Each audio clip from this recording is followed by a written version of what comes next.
Hello, hello. How goes it, everybody? Welcome to the game. Uh, Apex the Stoner coming at you for this for the startup here. How's everyone doing? It was an awesome day today. And hey, good morning, quietly. You're our first one in. Welcome. Um, it was an awesome warm day today. It got up to I believe 78 degrees. So there's that. Kind of windy. We had that going for us. Uh, but other than that, it was a definitely a good day. Didn't get much done outside, but you know.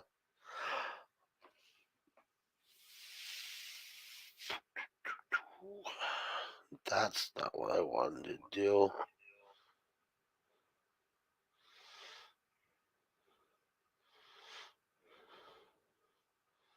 There. Now I can have that up.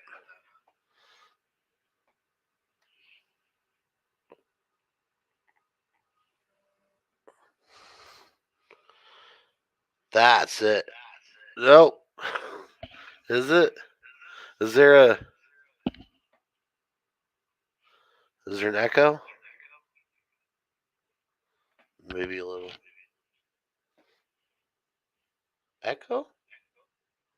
No echo. Cool. So, um, we're getting this all set up here. Just waiting on people to show up.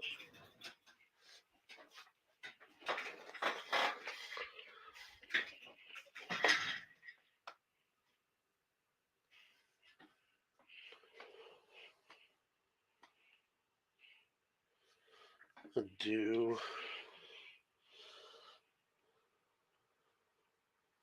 am I able to?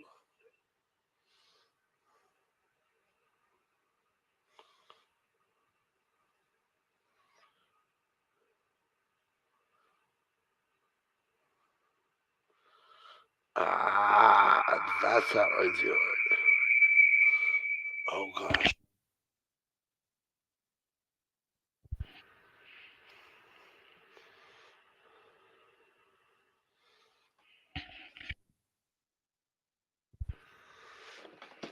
Hey everybody. We getting peeps in.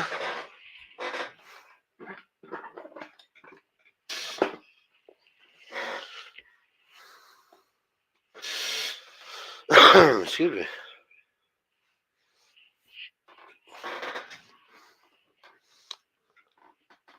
Welcome in, welcome in.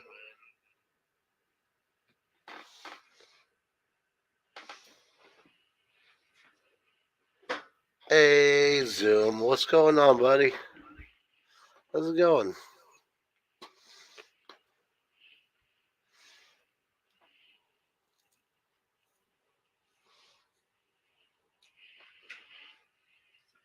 Fire in the bowl, everybody.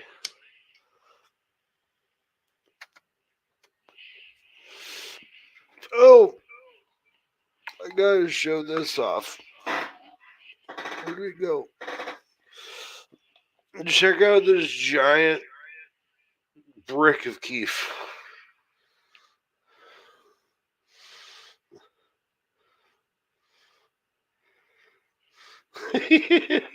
That's just pure keef.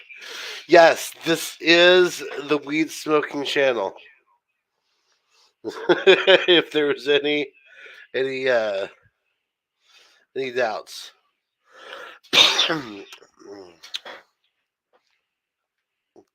I'll be Chong, man.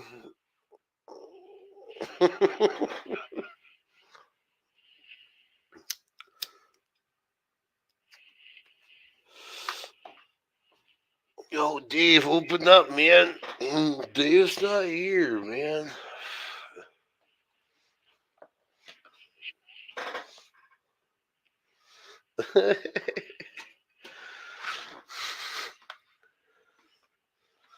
um, we're getting into some awesome stuff tonight. Hey, Hammer, what's going on, buddy? I'm gonna go ahead and post this back up here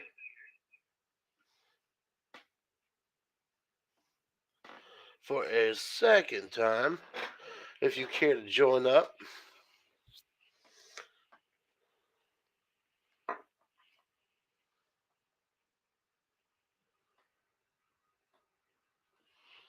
Youch.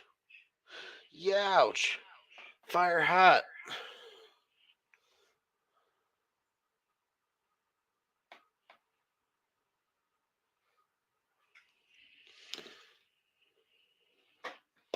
Yeah, for sure, Hammer. Goes, Cheech and Shaw, motherfucker.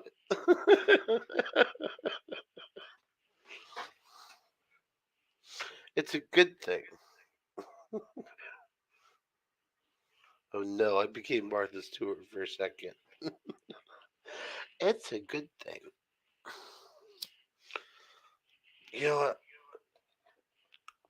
Something I need to do, actually. There's too much smoked weed packed on top of smoked weed packed on top of bowl. So I gotta clean this bowl out really quick before I can fire in it again.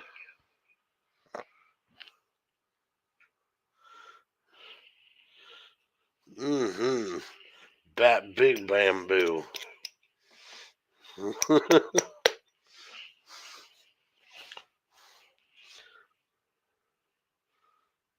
Oh, right on, Hammer.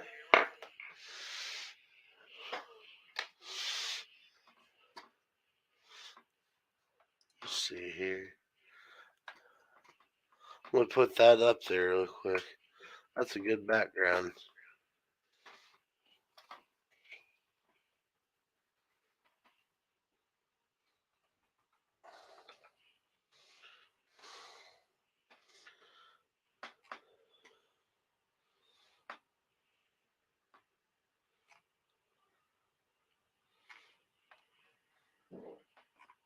Where's the logo?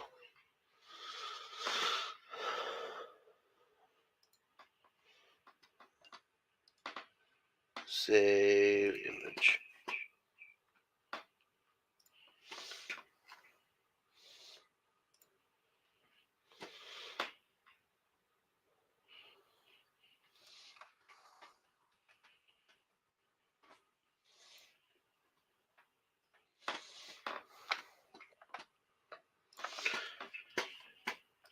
So what's everyone been up to?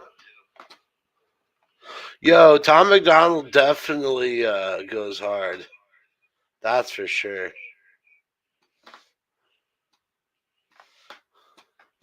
This is called Labrador. Uh-oh, everyone can't see me. Oh wait, that's why. Image. Okay.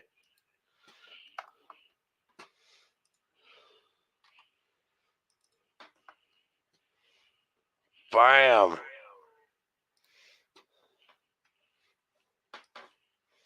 Well, not quite.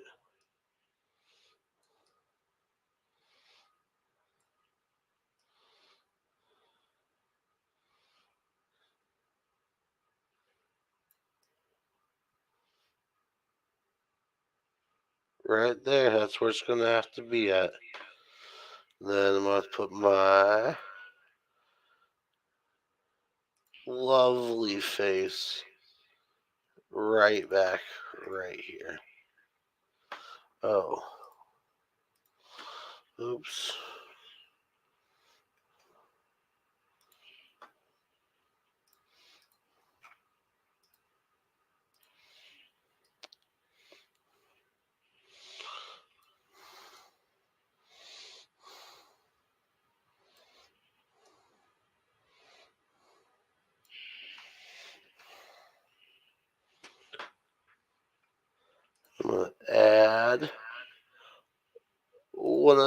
goes.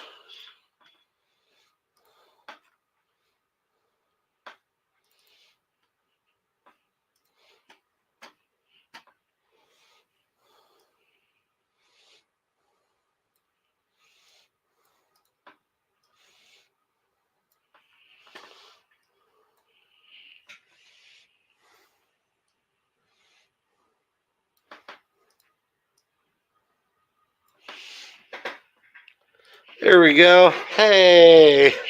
Hi. Now we and and now it is the Cheech and Chong show, sir.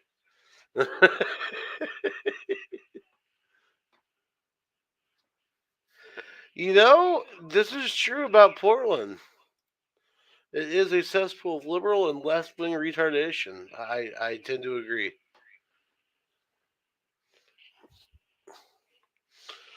I definitely tend to agree.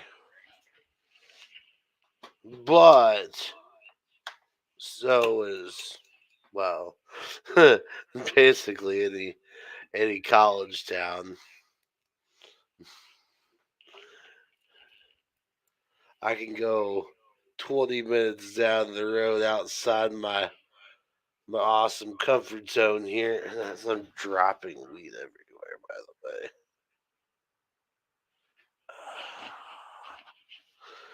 Rip. That's okay. um,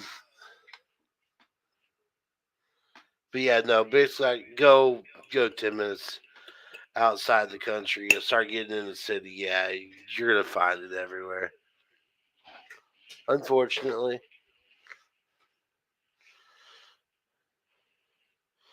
So, where's the ladies tonight? Is it all of us?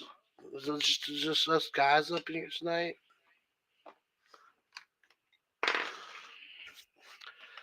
Huckleberry's or Miriam's got to be floating in the background somewhere.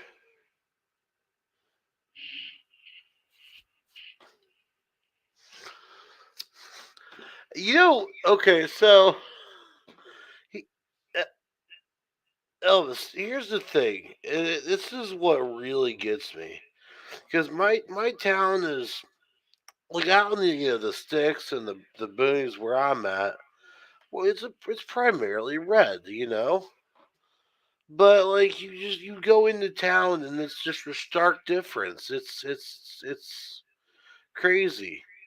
Now at the same time when the BLM protests were going on, I think maybe there were three. There were three in the middle of town. That was about it. Three people, not like three riots. But still, I mean, come on. And the bad part is that it's like it was the parents, and they just you could just tell their kids did not want to be there. They've got 1,000 other things they'd rather. No, not even black. Just it was just my my town's about as white as it can get. I'm just gonna be completely honest, and that's not saying anything on a racist term. I'm just saying like the population's it's pretty white. Anyways, no, it's mainly virtue signaling type stuff. Yeah, and it's the parents. Like they drug their kids to this bull crap. They're like, here, hold this sign. Kids not knowing what the hell's going on. Like one of them looked like maybe she was 6. What's up, Canoes? How's it going, buddy? Hey, hey. How's it going? Yeah. It's my birthday and I party if I want to. Happy motherfucking birthday! Fire the bolt of that, sir.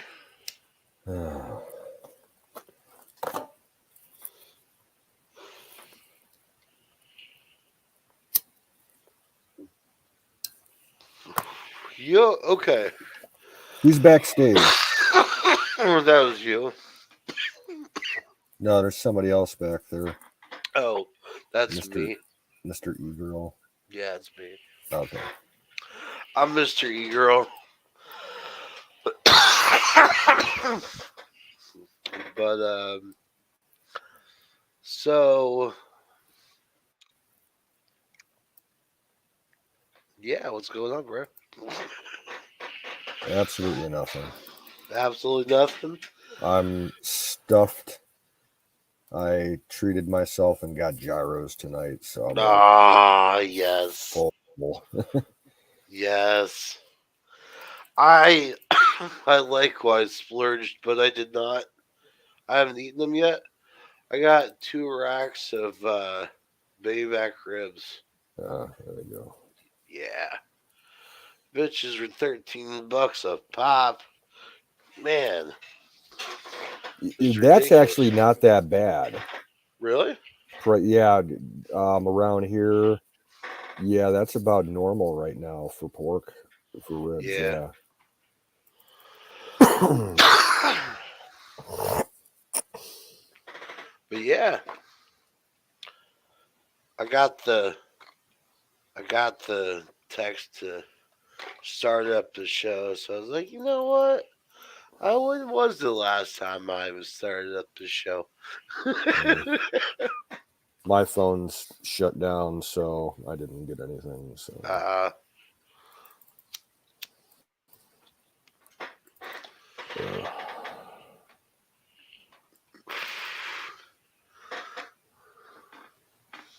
see, every I'm just not even gonna. Is Mr. E Girl still back there? No, it's gone now. Okay, yeah, because my phone ended up doing some weird stuff, so I gotta go over here to Twitch in order to chat with people. Oh, Sasha Gray's online.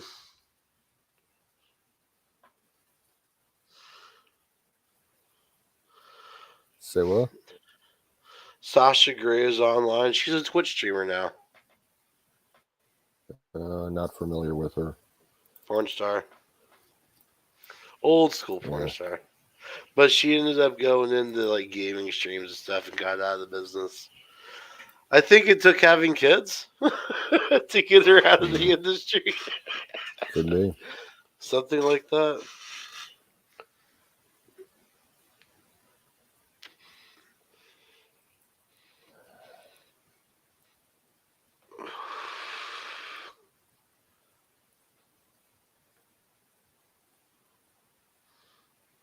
No, I didn't want to say Helio.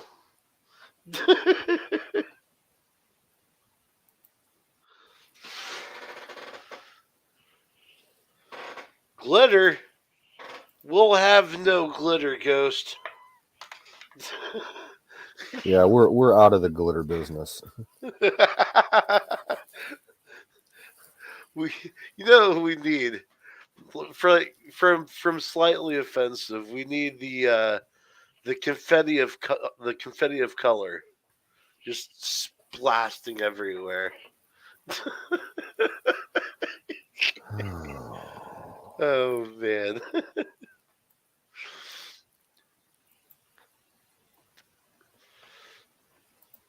I wonder if I could set that up as a punch in.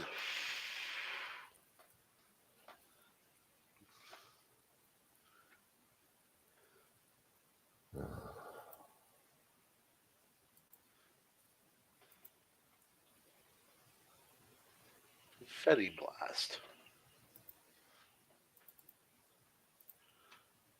So I'm pretty sure you got kind of like the same weather that I got right now. We got up to Yeah. we got up about 70 today. Oh, bro, we ended up in it was about 75, 76 today. Yeah. It was pretty nice. Yeah, I opened up a bunch of windows in the house and aired the place out. I did as well, and it was glorious.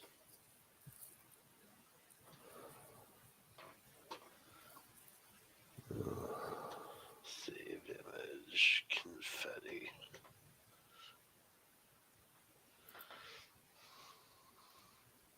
Singh says he got more snow today. Oh no. Yeah. Well, we had snow just a couple days ago. Yeah. Yeah, And like then I'd say about 4 days ago, we got like almost 3 inches, and it finally all melted. It was either yesterday or today. oh. Like yesterday, there was still a few patches, like in the shadow spots around buildings and stuff, Right. where the sun never hits. But yeah, it's all gone today.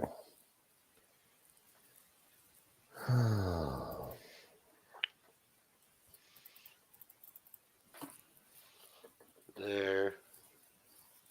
I have confetti.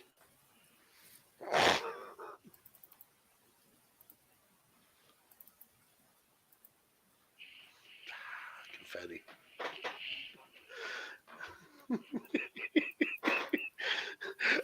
I guess ask and you shall receive, right?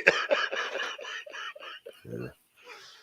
I've gotten really, really good at making scenes on OBS. I, just, I literally sit there sometimes and I'll just tinker.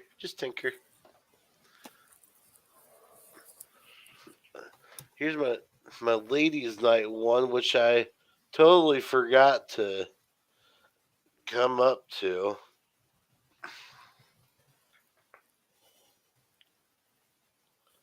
Oh no, where'd it go?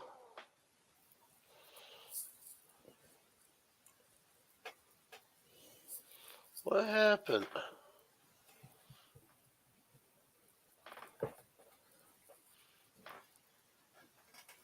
There.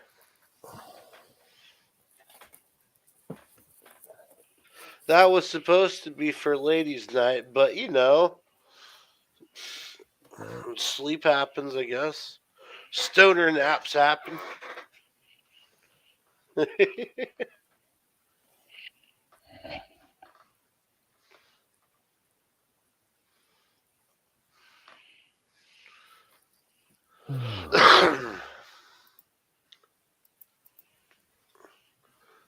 How many people do we got online right now? Can't see. I'm showing 10. 10.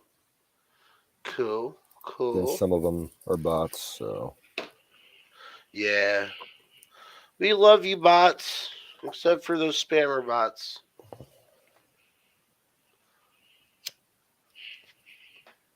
did Wiz say if he was coming in tonight, or He is he said having he was issues? waiting to wait out the storm or something.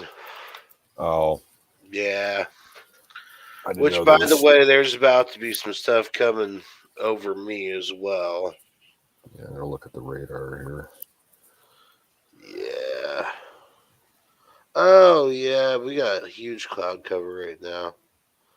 Nothing horrible. here. Yep, pushing up from the southwest. Yep. And yeah, Wiz has. He's on the tail end of it now. Right. He should be clear in a couple hours. And all that, I'll have rain all day later tomorrow. I'm fucking sure. Right.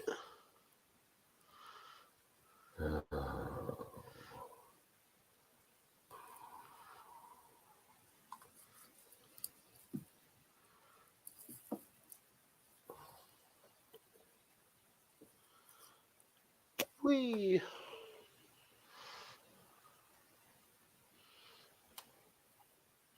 Disconnected from chat.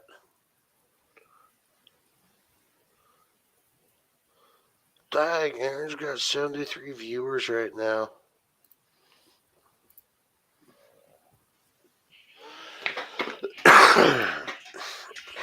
Yo, so check this out. This right here is just one giant brick of keef. Nice. Right? I'm still trying to figure out what to do with it. Because, like, You know what? I would just take like I literally cannot break it. I would take a knife blade and just, scrape off a little bit and put it in a bowl, or maybe dust a joint with it. That'd be cool, yeah. Actually, that bowl that I just packed. Let me do that. Throw a little bit on top of that. Yeah, load my bowl. Grab out my handy dandy pocket scissors. What's up, Sam? Hey, how's it going, guys? what's Oh, going shit. on, buddy? I forgot to choose my thing. I'll be right back. Look at you. All right. I'm all naked and everything. He's a dunce. You that boy.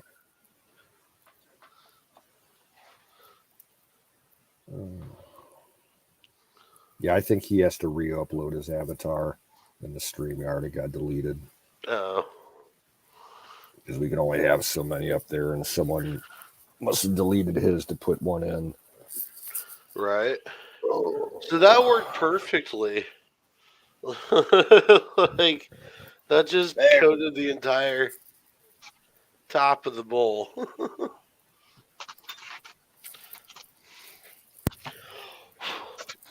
How are things going with you guys? Oh. Fair to Midland. Yeah.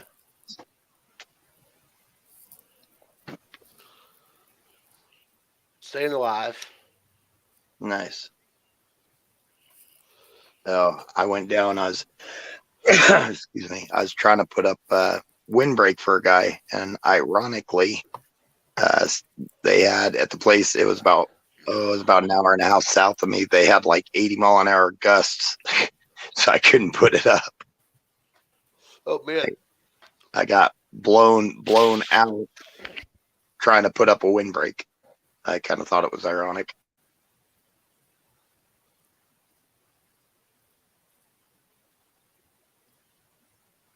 So have you guys ever heard of the Trillion Tree Project? Say that again. No.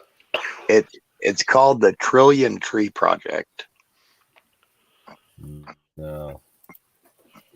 It's this initiative, and it's actually when Trump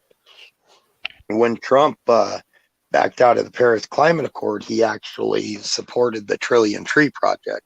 It was a thing that they were going to put in. All these governments were going to put in a trillion trees in Africa and North America and a few other places.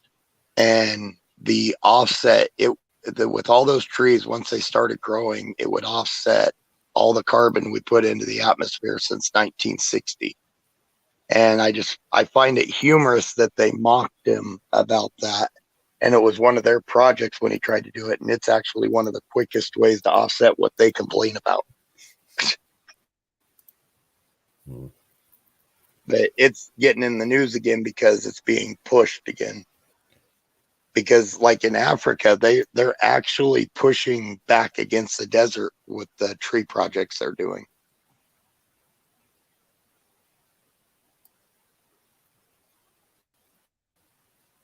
I don't know. I find it impressive that they're actually able to push back against the desert.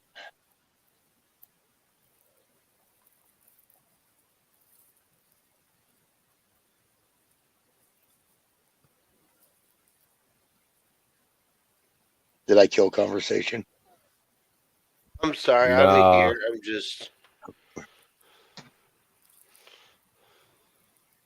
I'm trying to redo my confetti. Hey, battery, you're a hoe too. No.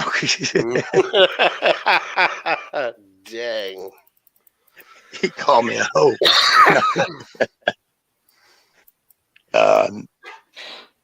Some typos are pretty funny.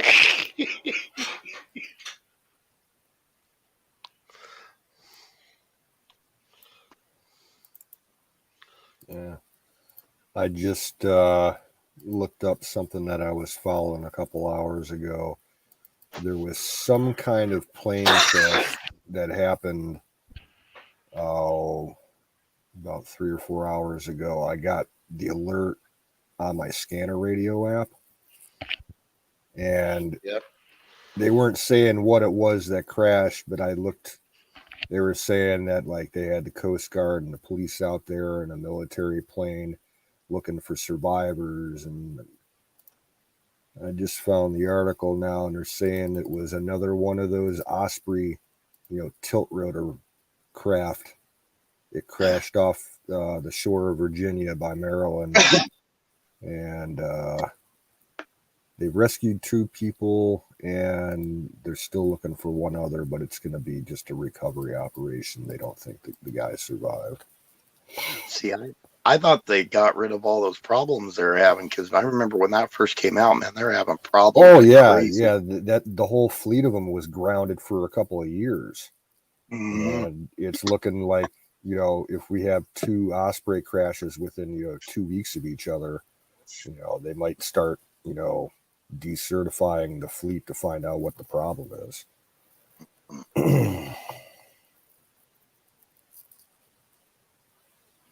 Dang. It was right offshore from where NASA has one of their smaller launch facilities at Wallops Island. They're going to have to pull a lot of those Blackhawks they retired out of retirement.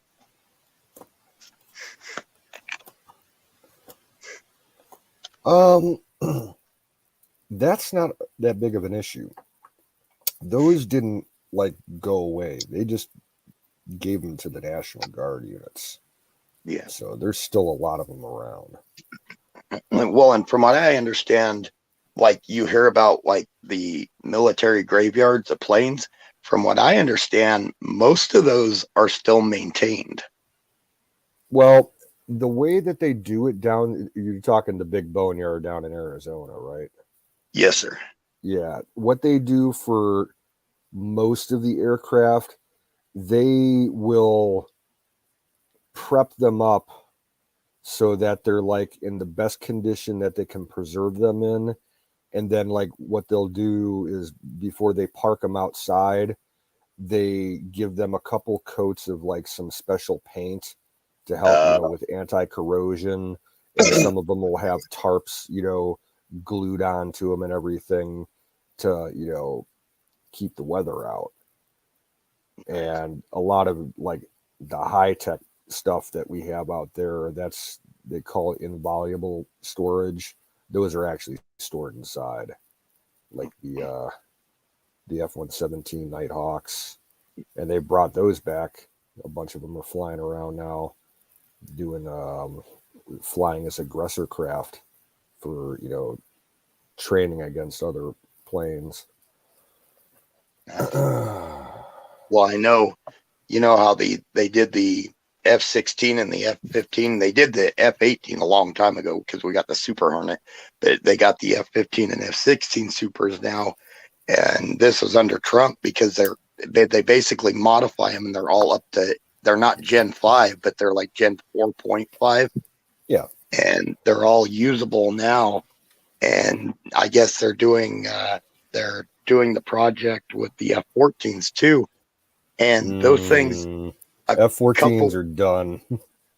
You think so? Oh, I know so. Yeah, the only people that are flying F-14s right now are the Iranians. Still have a few of them that they bought back when the Shah was still in power. Yeah, there hasn't been an operational F-14 in the U.S. inventory since 2006, 2008, something like that. They finally retired them all. Well, these are new builds. They're not. That's not possible because the place that they built them at doesn't even exist anymore. It's out on Long Island. I thought Boeing built them. Nope. F-14s were made by Grumman. Oh, they were Grumman? Yep. Oh, nice. They were made at the Grumman plant in Calverton, New York, and that place does not exist anymore. Nice. All the tooling Yeah, is gone for it.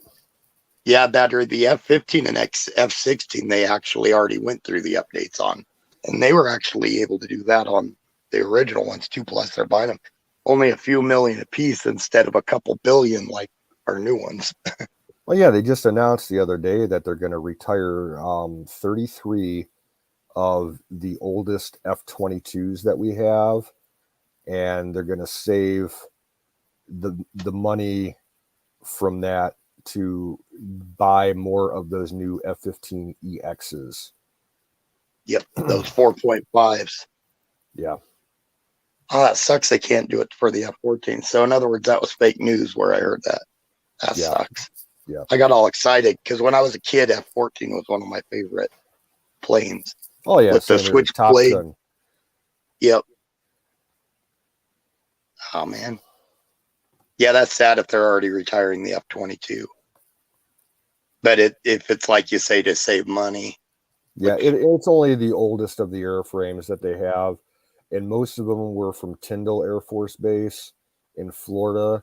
That's been sitting for like 2 years, destroyed from a hurricane, and they didn't even like the airport. The runways there don't even run anymore.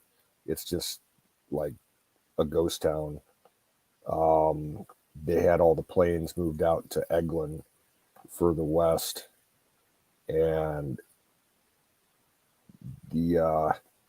I guess the ones that they're going to retire is not the entire complement of that particular wing down there. The rest of them that are left over are going to be transferred to the other units that have the F-22s. Like there's one in Hawaii, there's one in Alaska, there's one in Virginia, and a few others.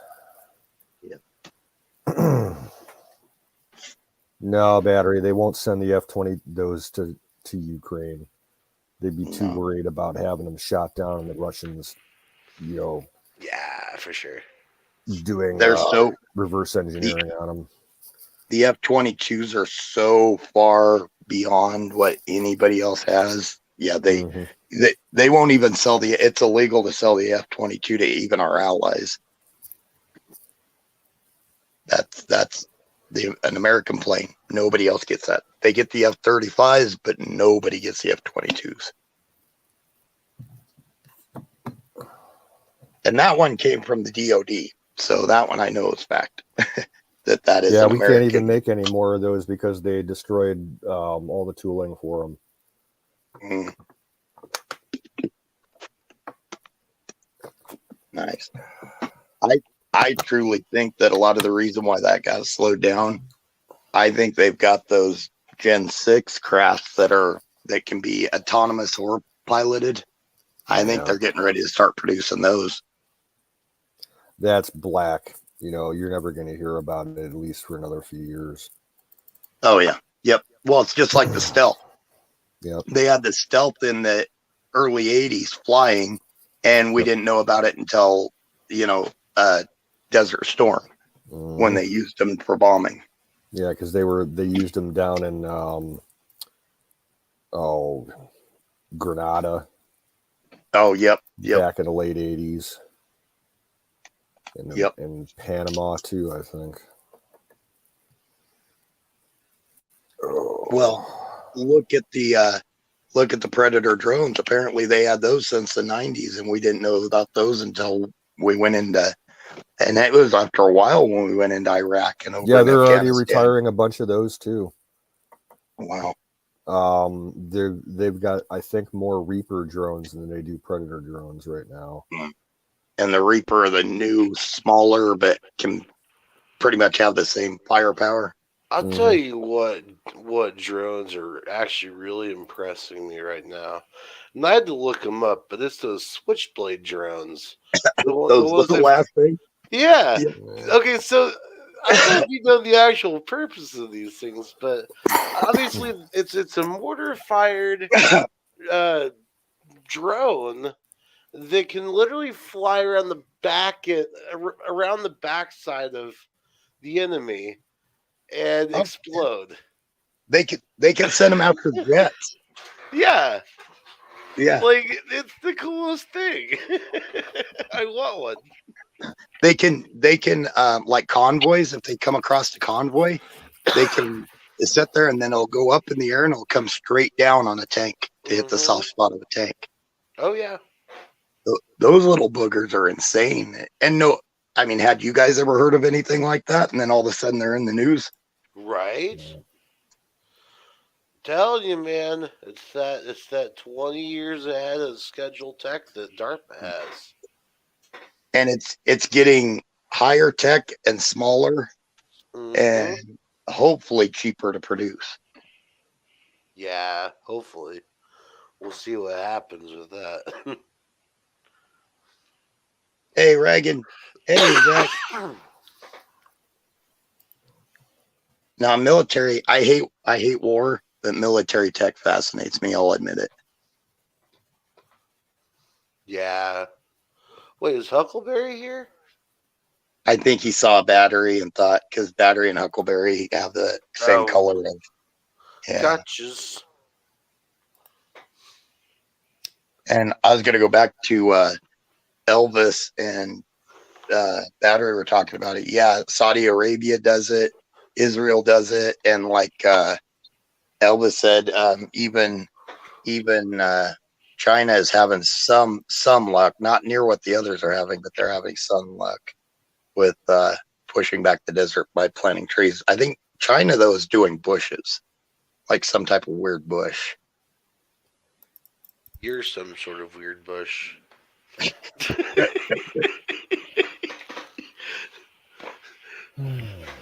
But speaking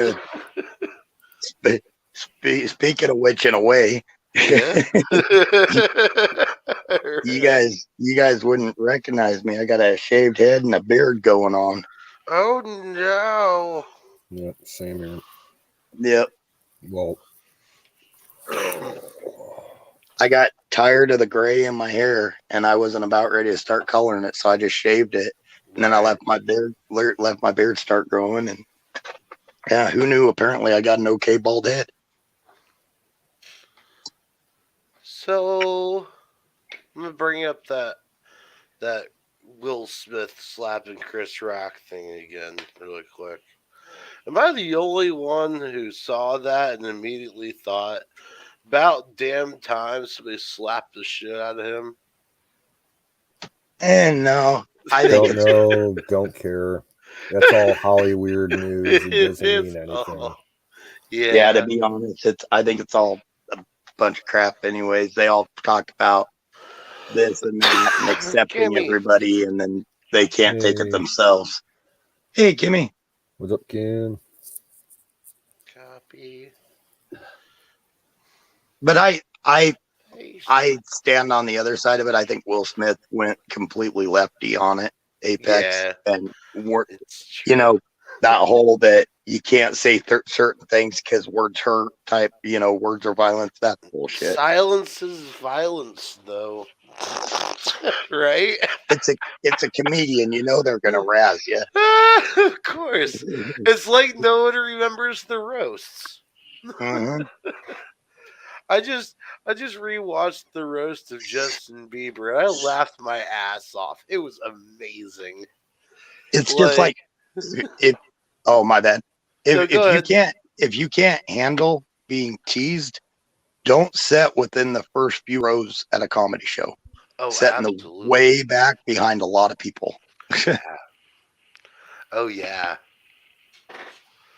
But see, I'm that type that I don't know, but people can a lot of comedians might consider it heckling, but I'm that type that would troll right back. Okay. I got something today on that subject. On the Will Smith thing. Oh, okay, yeah. True. You look at the video, you look at it real close. Oh yeah, he's laughing his ass off at the No, joke. before that. Oh no. You look at Will Smith's wife. Yep. Her and Will both, when you see them sitting there, Will is starting to laugh about it. She looked over at him and rolled her eyes like, if you don't go do something, you ain't getting none for a month. So that's what it was. Will thought it as a joke. She did a little bit. When you watch it real close, you can kind of see a smile. But then his wife realized that he was talking about her and her not having no hair. So it become an instant look at Will to go do something. Huh. Right. So, And I've had girlfriends like that. I've had girlfriends like that want you to go after everybody that looks at them wrong, even, and I can't stand that type of person. No. right. No. But you look at that and concentrate on her. She rolls her eyes at Will like. I agree. True. Yeah. I saw that. So that I blame that on her. Yeah. She rolled her eyes at Will like, you better go do something about that.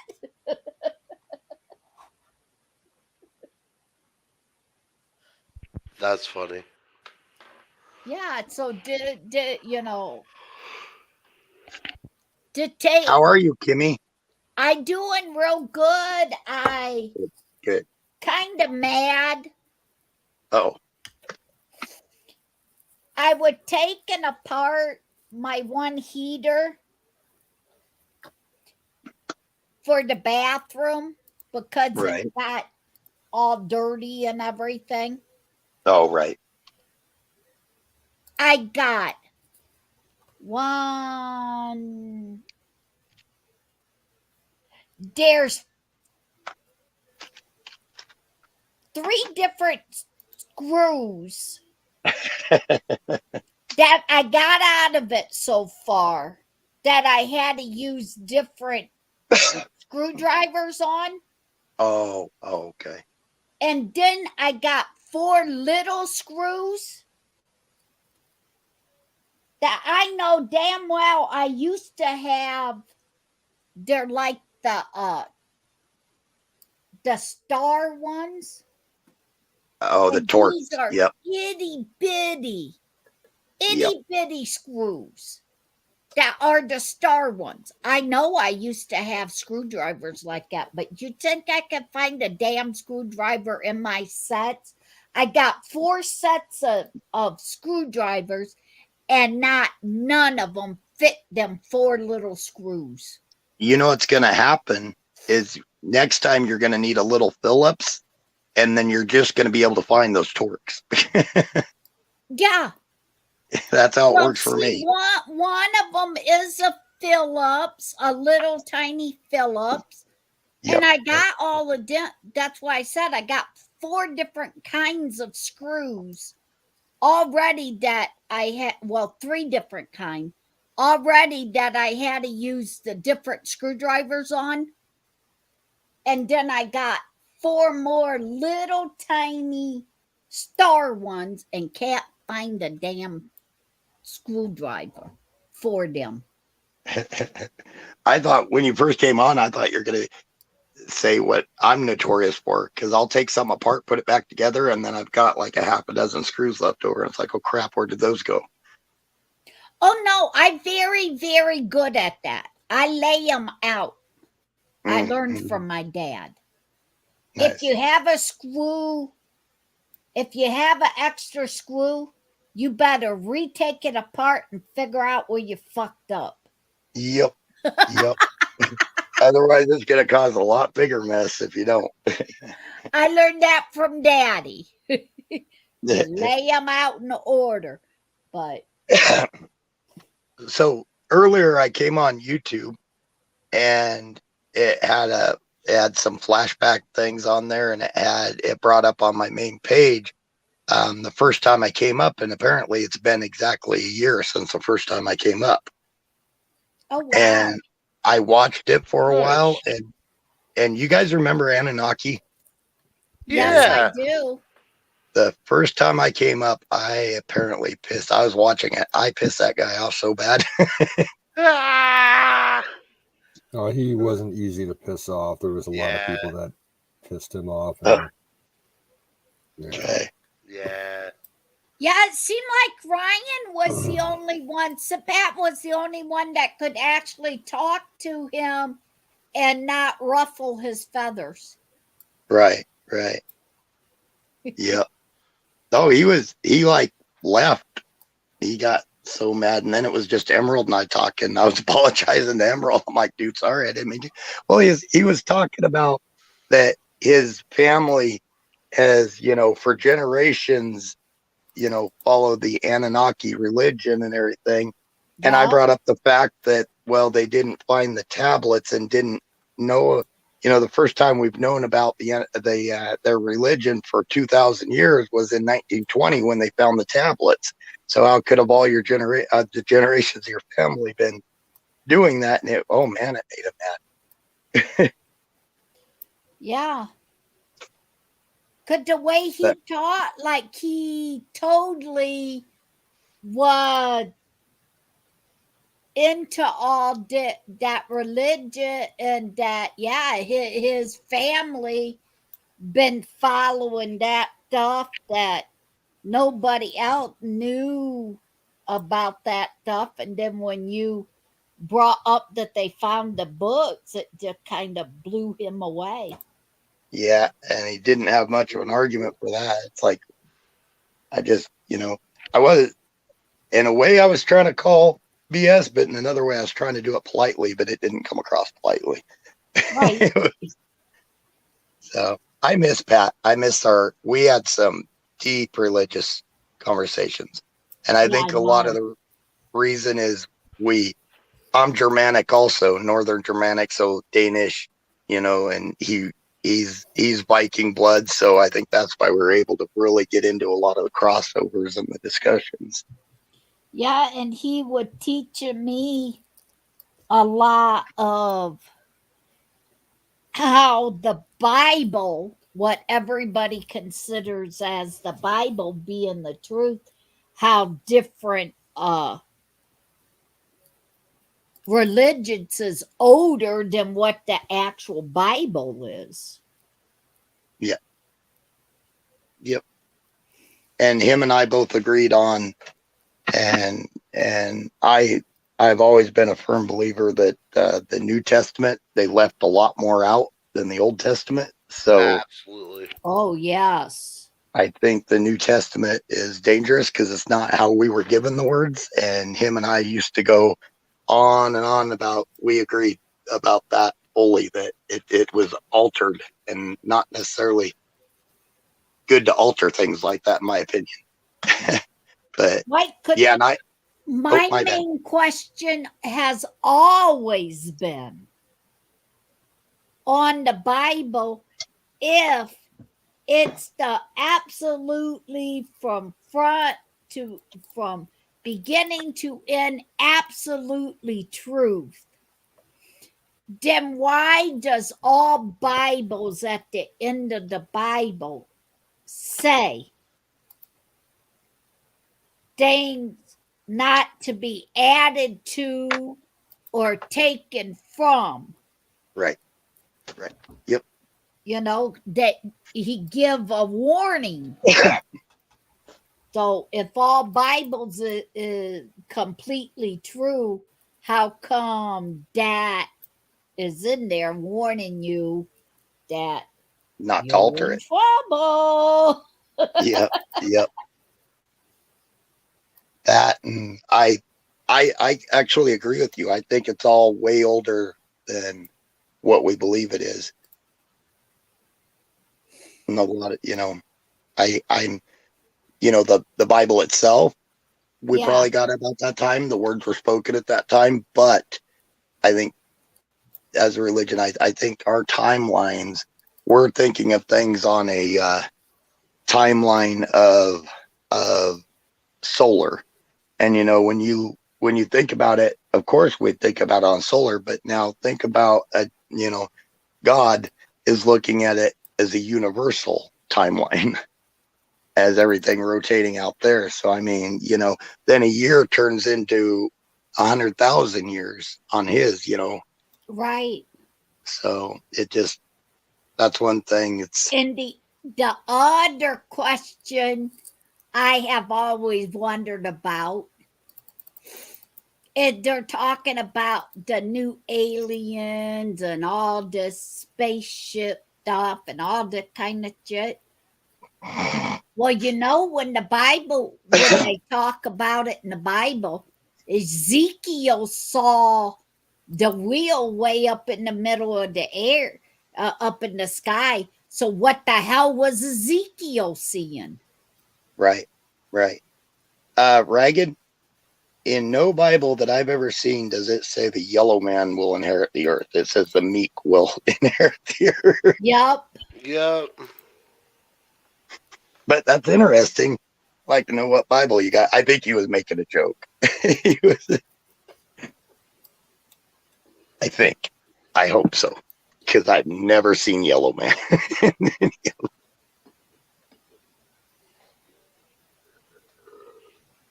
But no, I agree. I and I think there's a lot of validity to, people that think like and I don't buy into it, but hey, it is definitely an interesting thing that a lot of people with the ancient alien theory that think that these people were seeing some type of war going on and they thought they were gods, flying through.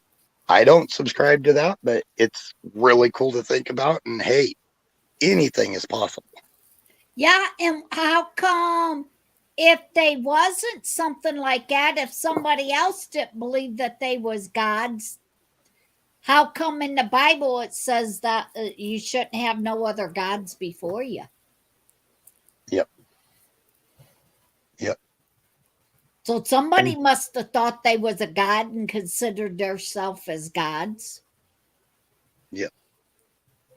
For it to be a warning, don't serve no other one. Yeah. And see, a lot of people misunderstood Pat because when he would talk about Odin the Allfather, he believed in Jesus, he believed in all that. He just, instead of saying God, he believed it was Odin that, he was the one single God now took power, and everything. So Pat was Pat was Christian. He believed in Jesus. That's, at the core of what Christianity is. He just called God a different name is all he did. And a lot of people, I used to try to explain to people that, and I'd frustrate them more. It's like, no, he just calls God a different name. God by any other name is still God. So right. And a lot of stuff he taught me, the Bible wise, what we consider the Bible, the oldest thing, ain't, and that they was other religion and other things before the actual Bible coming to being written, to where they was other religion, other things, that the Bible just was many stories that got written. Right. And I've got friends, and a lot of people, some other Christians would be mad at me for this. I've got friends that are downright, they're pagan. They still believe in, depending on where you're from. If you're Germanic, it's Wotan. If you're English, it's Woden. If you're Swedish or Norwegian, it's Odin. There's some people that still believe in that out there. And and I've got friends that are like that. I've got friends that are, agnostic and everything. I don't condemn them for not believing, and it leads to good discussions. And I don't get mad that they don't. And that's one thing I think a lot of Christians get wrong, is we were supposed to spread the word, not force the word. We're supposed to, because you've got to come to God and come to Jesus on your own. You can't drag somebody there. Otherwise, it's not pure or true. You've got to spread the word and then let them, kind of lead by example. You tell the word, show you're a loving person, and then that'll bring them to it. You can't drag people to them. Yeah, just like a horse, you could lead them to water, but you can't make them drink it. Yep. Bingo. Yep. And that's one thing I think that has gotten Christians such a bad name, is they're too willing to attack people for not believing and stuff like that. And it's like, we can't do that, y'all. We gotta we got to just spread the word, and it's faith. It's not okay. Let's prove it. No, it's faith. You can't prove your faith, and you don't need to prove your faith. But that's just me. Anyways, sorry guys, I didn't mean to get on religion. I agree with that, because it seems like nowadays a lot of the what people consider Christians is two-faced. I mean, they say one thing and expect you to do certain things, and they turn around and they ain't even doing it. They can't even keep true to what they're preaching. Oh, I completely agree. You all know I'm Catholic. Never hid it. Feel no reason to hide it. And but in the Catholic Church, you've got two different types of Catholics. You got Catholics like me that we believe just spreading the word, and we think the Pope is just another guy. He's no deity. He's no special person. He's just a guy in charge of the church, and that's about it. And then you got the other side that whatever the Pope says is they truly believe it's the word of God, and that's dangerous to us. So we argue with those people a lot within the church. And a lot of those people, though, are the ones that they will act like, just getting back to what you're saying, they'll act like shit all week. But on Sunday, when it comes, then they think they're forgiven. And then they think they're a better Christian than you because they're at church every Sunday. It's like, yeah, but you treat people like shit all week. I treat people good all week. So who's the better, who's like, I think you're misunderstanding this. And my thing is, when you watch any of the old movies, any of the gangster things, them guys, they would end up being proclaimed and say that they was always Catholic. Oh, yep. The gangster thing. Yeah. Well, it's just like Catholic. It's just like all the politicians now, especially a lot of them on the left, that claim they're super religious, and most of them say they're Catholic and everything. And those are the types of Catholics that I don't care much for, because they're just in it for the name. Yeah. And they're not in it to be a good Christian, And that kind of Catholics is like the first part of the Bible, as far as they always had a priest, somebody that authority-wise wore the bells and walked into the churches and was the only ones that was allowed to take people's prayers and stuff in through the churches. And if they themselves did not forgive the person and honestly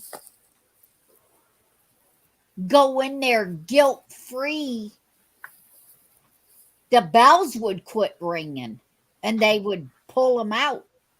See, I'm that's where there's like, I'm one of the Catholics that my confession is to God and God alone. Right. I don't have to go through a mediator. And I also believe that priests should be able to marry, because priests used to be able to marry and have kids. And it wasn't until there was a pope in the Middle Ages that was frisky and not terribly loyal, and he made all the other priests not be able to marry for his own penance. So he basically punished all the other priests for what he had done. And that's how it's been ever since. So it's interesting how that came to be, because priests used to be able to marry and have children. Okay. It's just that there was a pope that was not loyal to his wife and frisky, and he he even it's a lot worse than that, and he basically made everybody else do his penance for him. and he waited until he was really, really old and didn't have to worry about it anymore. Okay. Nuns were a different thing. Nuns, their nunneries were, I think, originally, as far as I know, they were originally celibate. That they, I'm just gonna put it out there. but it was also they had to willingly do it. During the Middle Ages, when a lot of women, especially royal women, were forced into nunneries. That's not how it should have been. It was supposed to be a willing contract with God that they did it, and they could leave if they wanted to. So in the Middle Ages, it got kind of warped, and it's just like, I always tell everybody, a lot of atheists think religion is bad because a lot of wars have been fought over it. It's like, no, religion isn't bad. It's the people that use the religion to fight a war that are bad, in my opinion. Yeah. So, thank you, Kim. I haven't had one of these discussions for a long time. I enjoy these. I'll switch the subject now because I'm probably boring everybody else, but I'm about ready to fall asleep. There's a shootout between Ragged Coin and Battery Addiction right now in chat. A shootout? Yeah, Battery's missing horribly.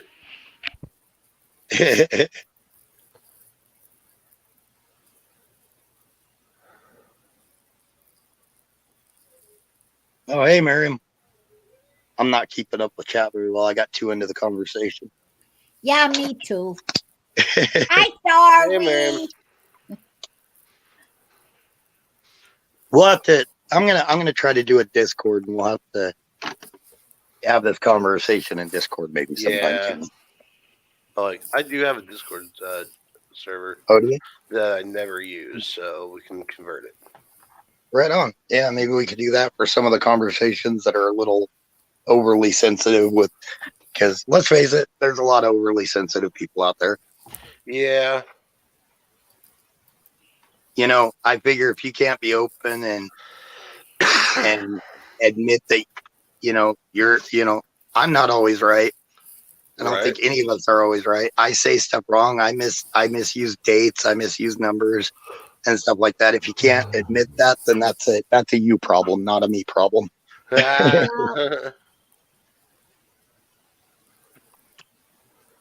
And I try to correct it. I try to be accurate, but I don't care who you are. You're not going to remember every date of everything that happened throughout history or whatever. It's just not going to happen. Nope. And it don't always work to look in the damn history books anymore because they changed them. Oh, dictionaries are the worst. Yeah. I've got a dictionary from the 1930s. This thing is massive. It's like literally a foot thick. And then I've got a 1990s version, and they're pretty close. But if you look at it now, the printed dictionaries or the dictionaries online, it's pathetic how they've changed them. It's all this woke nonsense meanings. It's insane.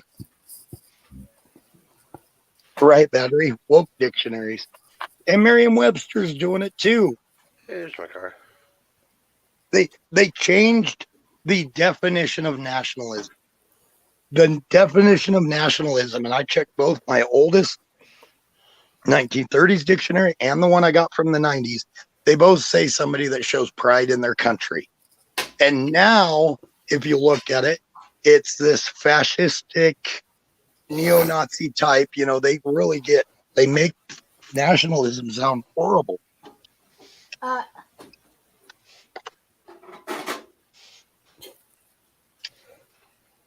Apex, are you on Chiliad? No. Where are you? That doesn't look very familiar to me.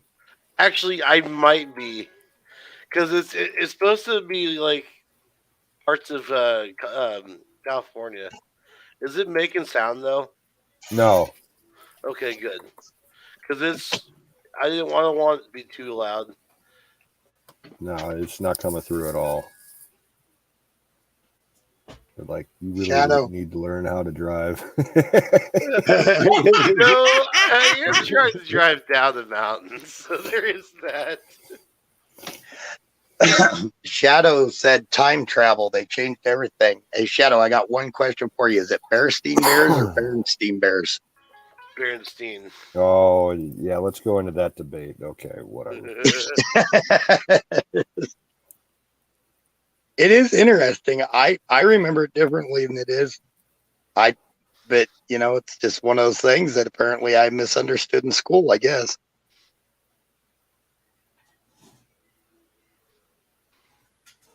I'm almost Yeah, there. you are a shitty driver.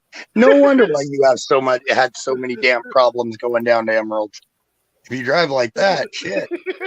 What I was gonna ask Canoes. I just wanted to get to the road. If any flashbacks has occurred while he driving. Too many. Yeah, the day he lost the wheel. Yeah.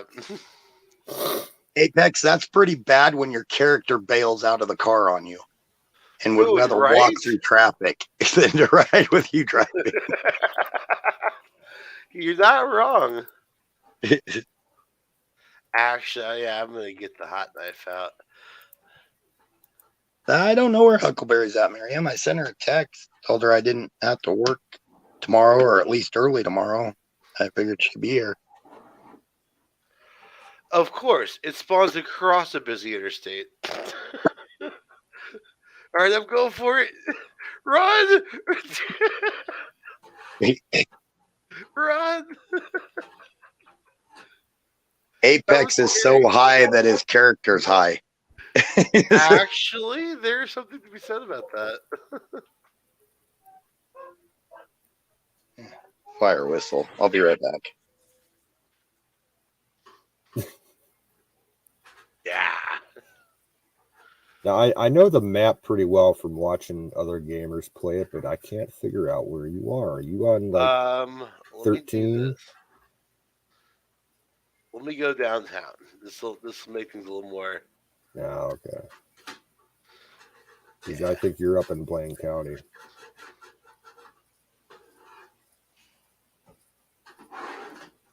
Miriam, I deleted Twitch. I have no Twitch account, no nothing. Yeah. Oh, It was. I know where you're at now.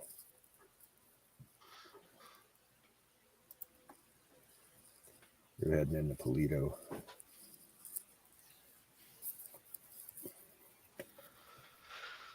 I blocked everybody, Battery. Before I closed it down, I did all the blocks. I took my email off. I got rid of Twitch. Yeah.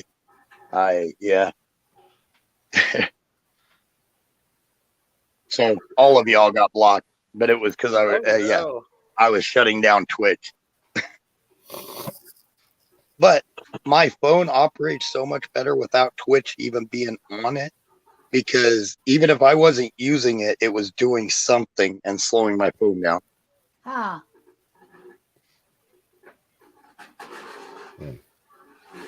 You must hate 24/7s. It's Just like shooting all the liquor and everything. It makes them go faster and it gives you more money. Now I just gotta escape the cops. Go rob the Fleeca Bank down the road. Right.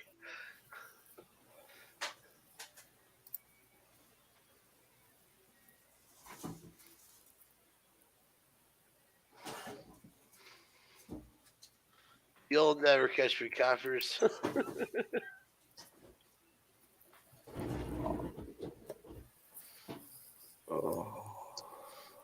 Actually, I don't have much. I always feel bad because, like, when people text me, I never have time to text them back anyways, and then they end up thinking I'm mad. It's like, no, I really just, a lot of times I get home, I shower, I eat, and I go to bed, especially this time of year.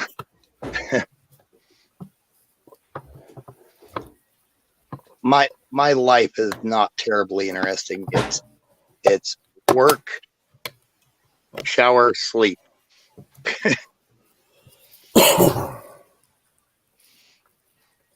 Like my lunch break is literally while I'm driving between jobs. Oh gosh. Yeah. Not healthy either, because it's like a convenience store sandwich or burrito or something. It's Right. not healthy. And then if I'm off on Sunday, it's pretty much just sleep or work on my yard.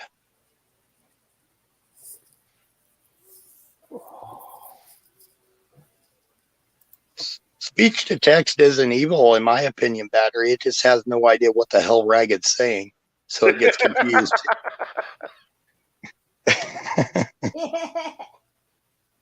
I mean, there is that.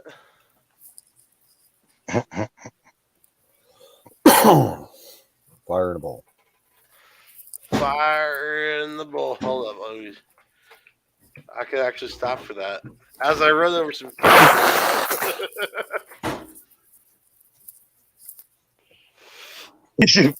Take you a little bit there, Ragged. I think this is the last one for me. I'm going to pass out here in a couple of minutes. Right on. I stayed up way too late last night. Oh, the night before. The night before last, when you and I stayed up chatting, they called me at 6 o'clock and they're like, "Can you come in?" I'm like, "Oh shit." Yeah. Don't you hate when that happens? Yeah. Oh, that's about the worst. Yep. So like 2 hours of sleep, and it was like 9 hours too, and boring. It was more hurry, wait. So I'm like, oh, dude, I sucked down so much coffee that whole day. It was horrible. Yeah, So, I stayed up late last night too. I didn't get to bed until about 9 o'clock this morning. Oh wow. Wow. So God, we talked the other night until 3 o'clock my time, I think. Yeah, we shut down at like I think 1:30, 2 o'clock last night, but I was just up. Nice. That sucks. Miriam can't go to Yellowstone because the park is closed, apparently. I sincerely didn't know Yellowstone closed. Yeah, that's kind of strange. I think I would have heard about that if they had closed it. Yeah. Well, Miriam, if you want to substitute, go to Grand Teton National Park. Hey, it's just a little bit south of Yellowstone. It's gorgeous. Grand Canyon. You can't miss with Grand Canyon also. Especially if you take one of the sky lifts, go across it. You cannot miss. But I agree with Canoe too. Yeah, Grand Teton, that's some of the prettiest mountains in the whole of the Rockies. It might be a few camps that maybe some of the roads are still blown in, Miriam, but as a whole, I bet you there's places you can get to.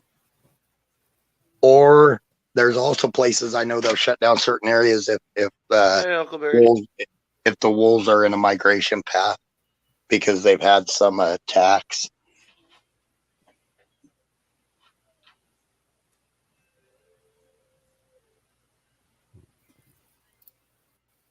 I'm going to look it up right now. Sorry, Huckleberry. I ain't that high. Huckleberry's here. Miriam either. I've been working on the second heater and ain't been paying attention. I'm sorry. I'm bad. So I finding the same thing out with the other heater. To snowmobiles. What? Oh, sorry. I'm thinking, according to the park's website, it might be most of the roads might be closed in the park because of the weather, and the snow and everything. Yep. Still open, but you could probably rent a snowmobile affordably. But if you do want to do a snowcat tour, expect on about $1,200 per person. Yeah. Yeah.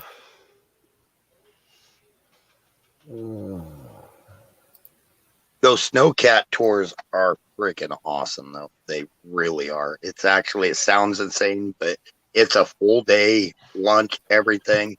You're inside a heated snowcat. You get to get out in places that nobody else goes. So it's pretty cool. They've got them here in Colorado, too. And you're nice and warm. Right. Yep. Not like on the back of a snowmobile where you freeze your tootsie off. Yep. And apparently the drivers are always really like heat. So don't wear layers because you will sweat it all off.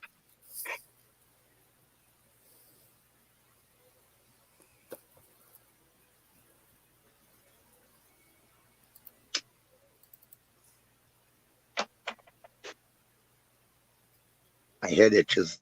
Maybe I shouldn't have completely shaved it. Bad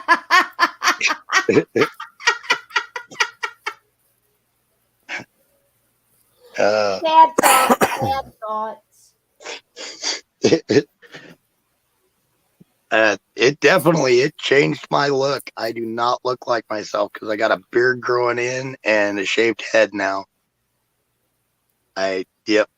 Completely reversed it. I used to be clean shaven and then a full head of hair.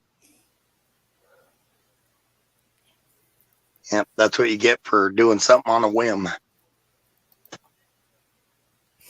Well, my game sucks. Well, I'm going to take off, folks, because Yeah. I got to get some sleep. So, Apex, keep it running as long as you want. Yes, sir. Will do. Bye-bye, Canute. Take care, man. Catch y'all later.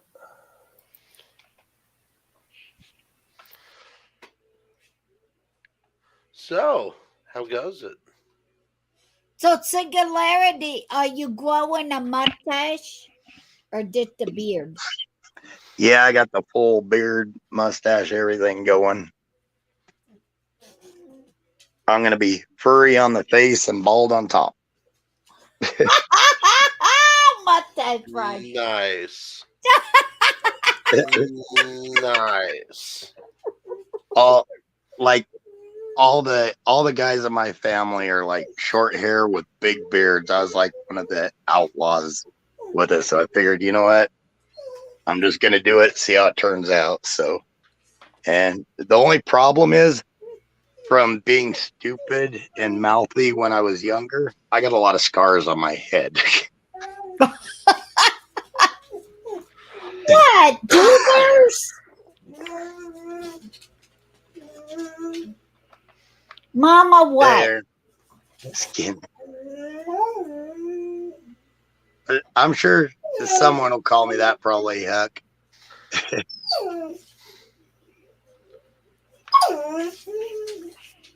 Luckily, I've got plenty of friends pretty much in all aspects of life, so they should know by now I'm not. Okay, I get it. You need to go out. Uh-huh. That's what my dog was doing the other night, Kim, when it was talking into the it would not give me a break. Just kept hollering at me the whole night. What's going on, Dave? Hey, everybody. How y'all? What's going on, shit. man? Dave's bald as shit, too. He shaved his head. I always shave my head. Just I wanted right now. I wanted to show you this video. That's why I came on. So it's kind of cool. Let me share it just so I can share my screen. I'll put it over here and share the audio. All right. Go ahead and put it on and I'll play it.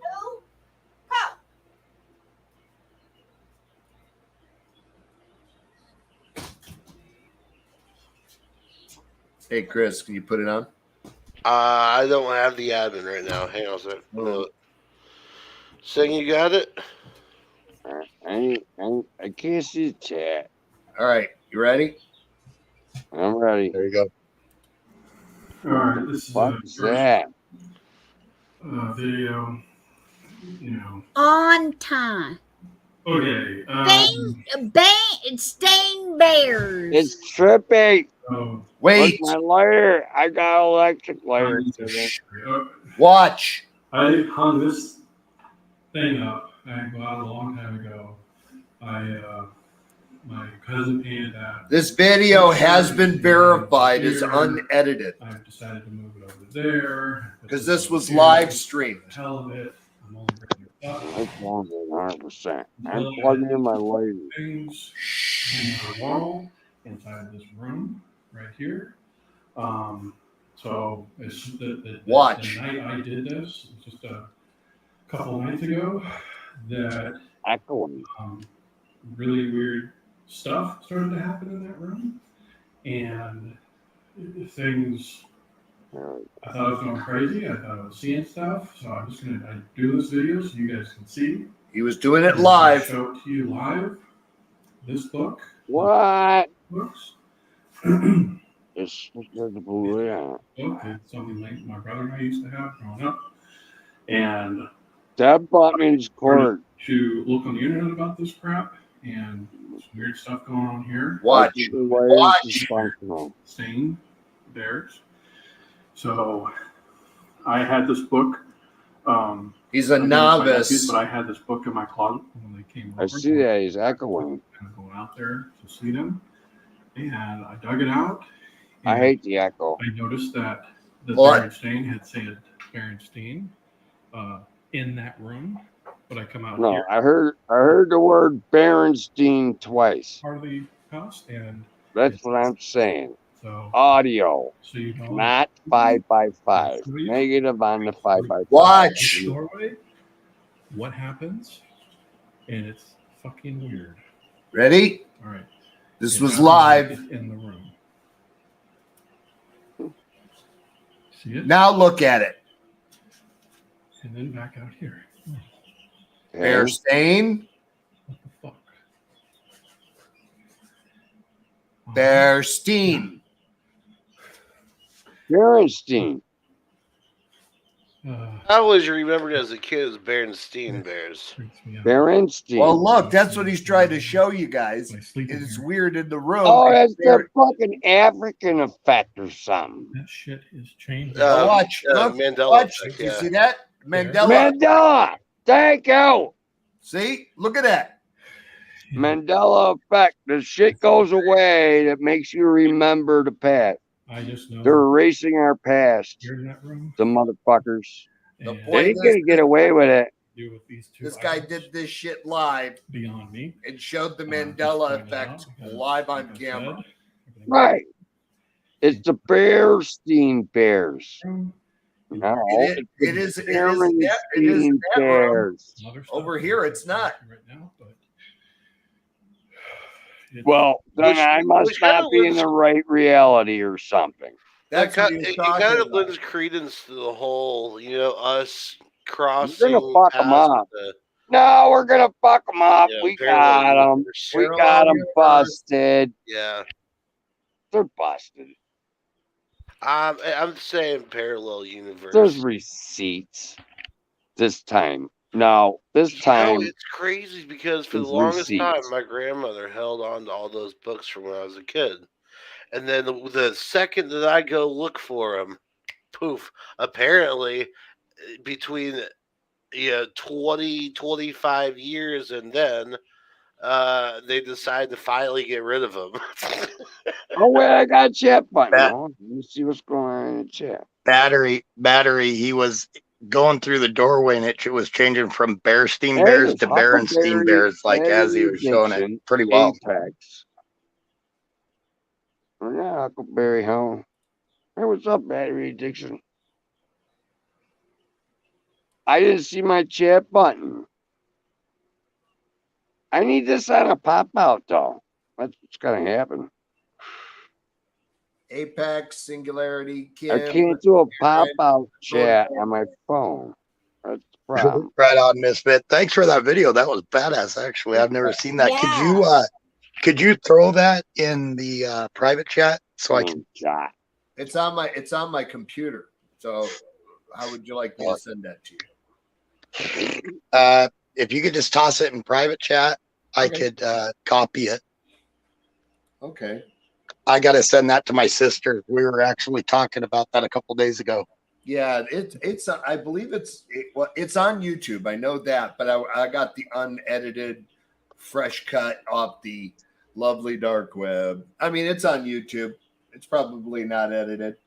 You just got. Is there any That's some nice juice there, man. Is there any links with it of the verification or anything? I believe so. Let me see. Yeah, Right on. Right on. Check. Okay, Huck. It is what it is. So how you been, Aaron? I haven't seen you for a while, man. I don't know. Someone sent me two bottles of the series juice, and we got all kinds of like vaginal. There we go. Vaginal. That's. It's a little weird. I don't think that. Yeah, I don't think that keeps well, man. It's from South Africa. South African vaginal juice. I still don't think it keeps well. Yeah. No. Well, I gotta drink it. It's my duty. I always thought that was I kind drank it last night, and careful, bro. You might get that African hurt. I always thought it was like a time of use type of thing, you know. I'm on a schedule. I know my bowel systems and stuff. No, Apex. Everything's recorded. I'll be right back, guys.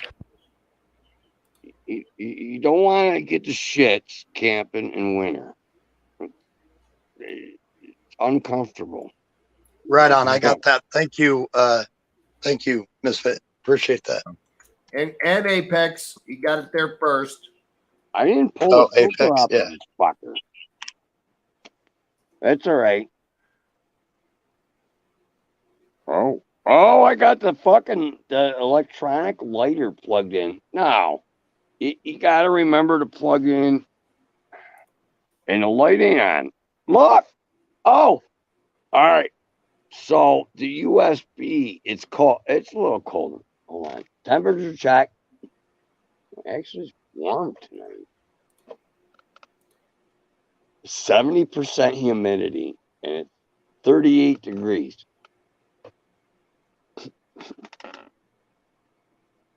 No, look. Sometime, like if you wiggle the cord, I want to charge the motherfucker. And if I wiggle the cord, look, the light goes out. It's bullshit. It happens on my phones. Oh my God. Apex. I cannot believe I was looking up the Mandela effect terminology to show some of the valid, verifications for him. Mandela. And this guy made a quote in one of the links that were in there. It's called iFunny, and it said the Mandela effect. Yeah, he goes, it's also happening with my penis. It's really big when I'm alone, but whenever I show it to anyone, it gets really small. Mandela effect. That was hilarious. Boop, boop. All right, I'm going to bed. Night. Peace, bro. And I got to plug my lighter in.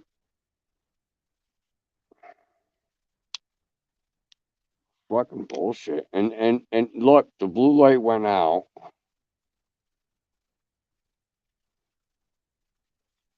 I don't know, I got to bend a cord or something. Fucking assholes. No, they built the shit to break.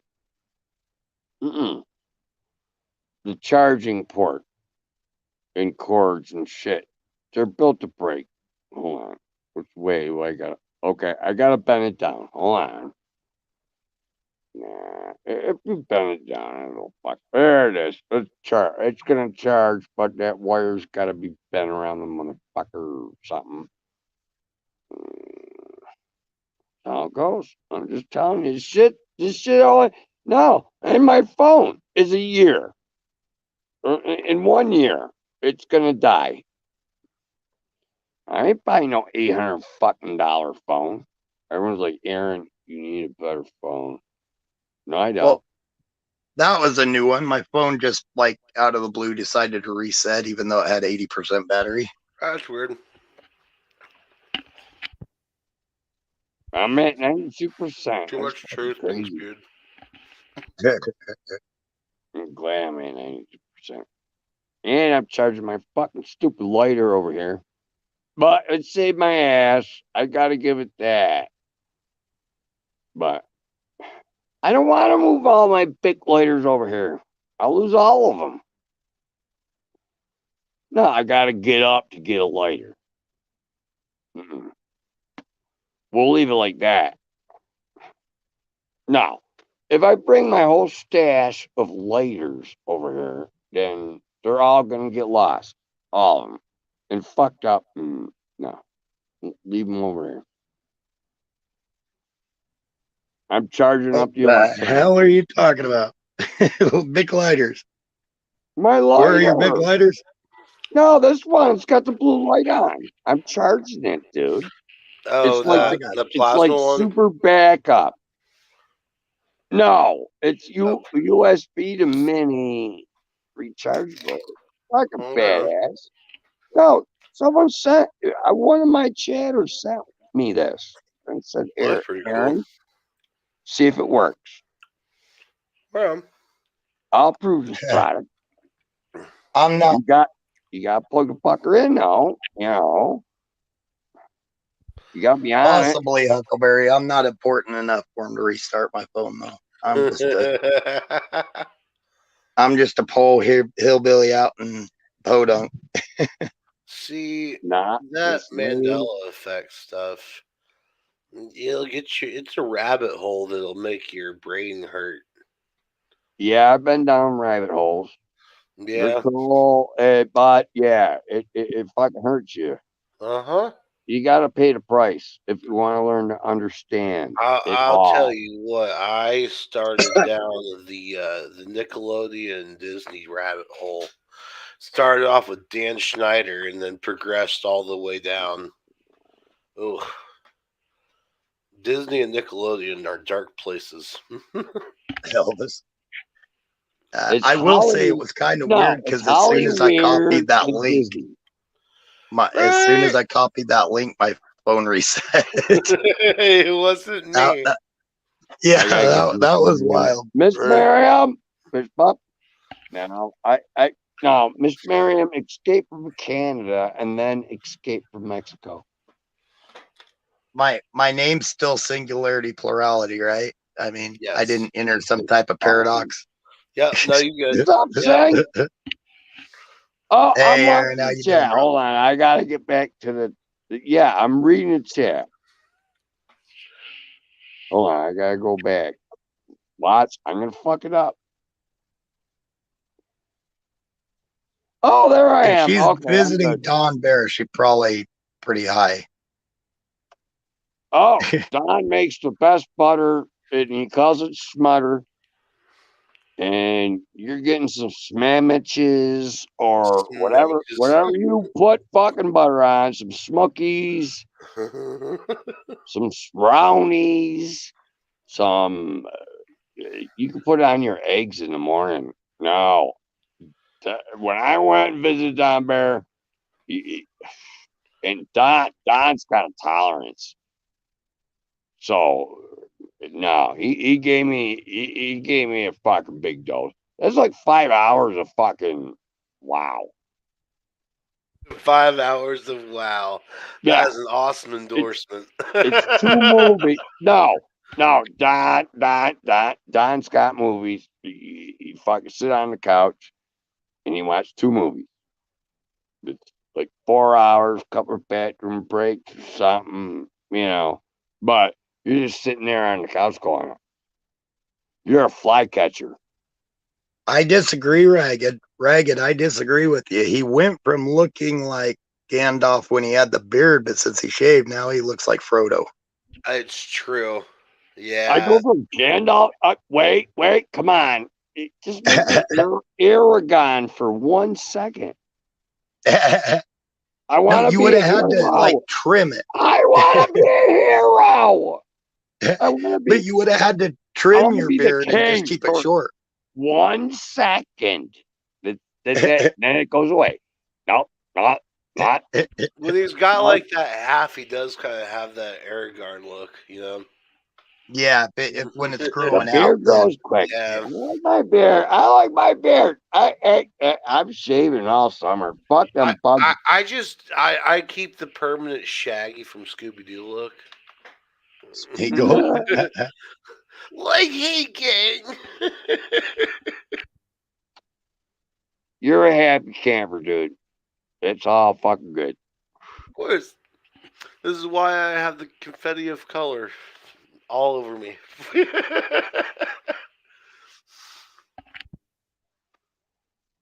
I gotta take a shot. That's all there is to it. But we're putting that ciggy out. It's the fucking cigarettes are nasty.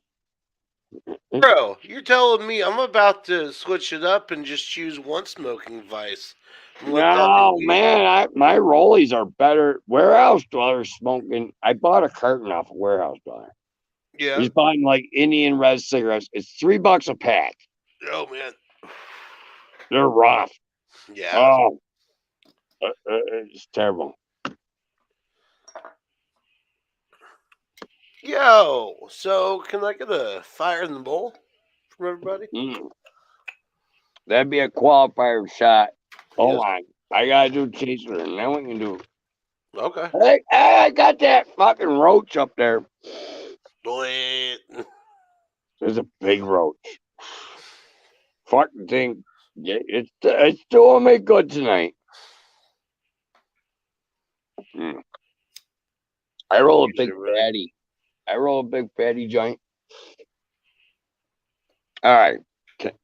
Am I allowed to break out Monica? Sure. I gotta do a spider check. Mhm. Motherfucker. Get the fuck out of there. You swallowing a spider is good content, though. It really is. It is. It's quick We get clip. so many The clip is out there. I don't own my own clip. No, but it seems like the drunker I get, the better I play.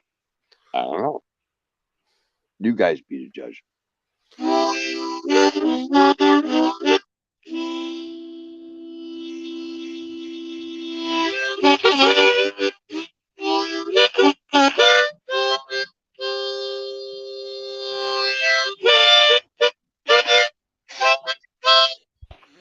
Yes.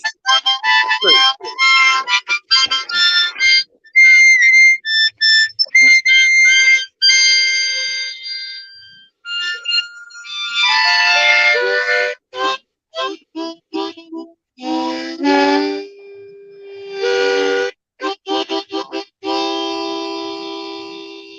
Fire in the motherfucking bowl.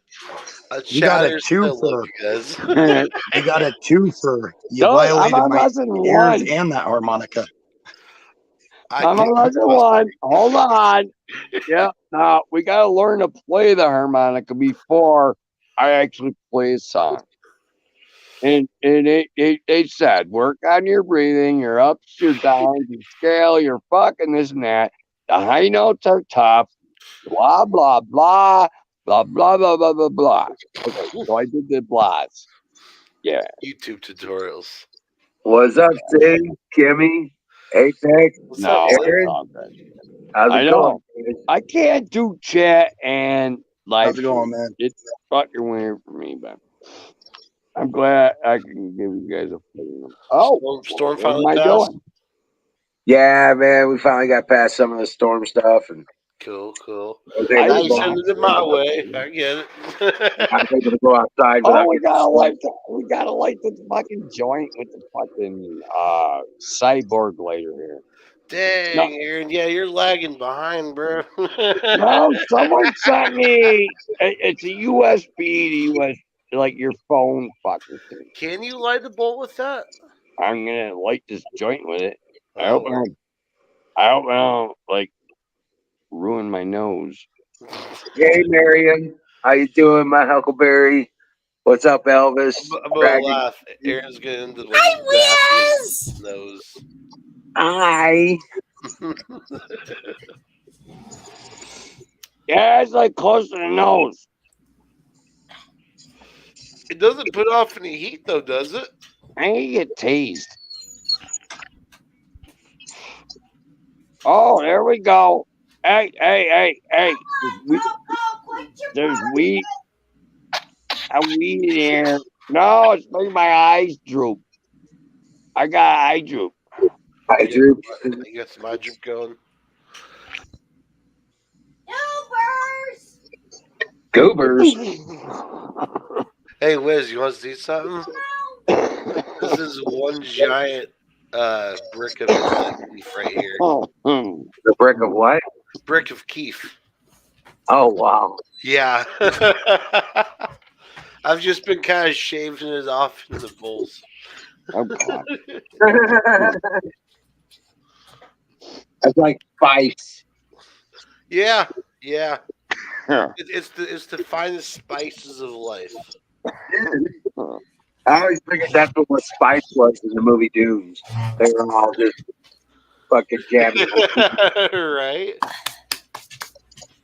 A whole planet Hold on, of I got spice. no. I can smoke this later. You're going to smoke it later. Yeah, no, I'm good. I got like 5, 6 inches here, so it's good enough. I'm good to go. Got Well, the got boys some in. Close it. No, let's charge up the electronic later. I'm going to smoke this right now.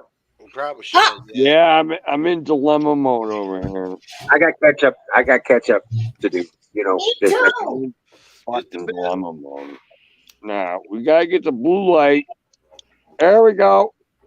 No, and then I shake the wire. No, something's going on here. I shake the wire. Yeah, they're fucking me. Oh, yeah. Well, the wire's messed up. Oh, wait. Hold on. I got till the east. What the fuck? I hold my fucking lighter like this. No, it's a fail. The cord's fucked up. Yep. No, the cord ain't fucked up. The cord's from Deb. No, Deb sent me some fucking good cord. She said, "Here, take that, motherfucker." No. Deb spent some money on some cords. She sent them to me, and they fucked up on my other phone. On my new phone, they work great. I mean, A++.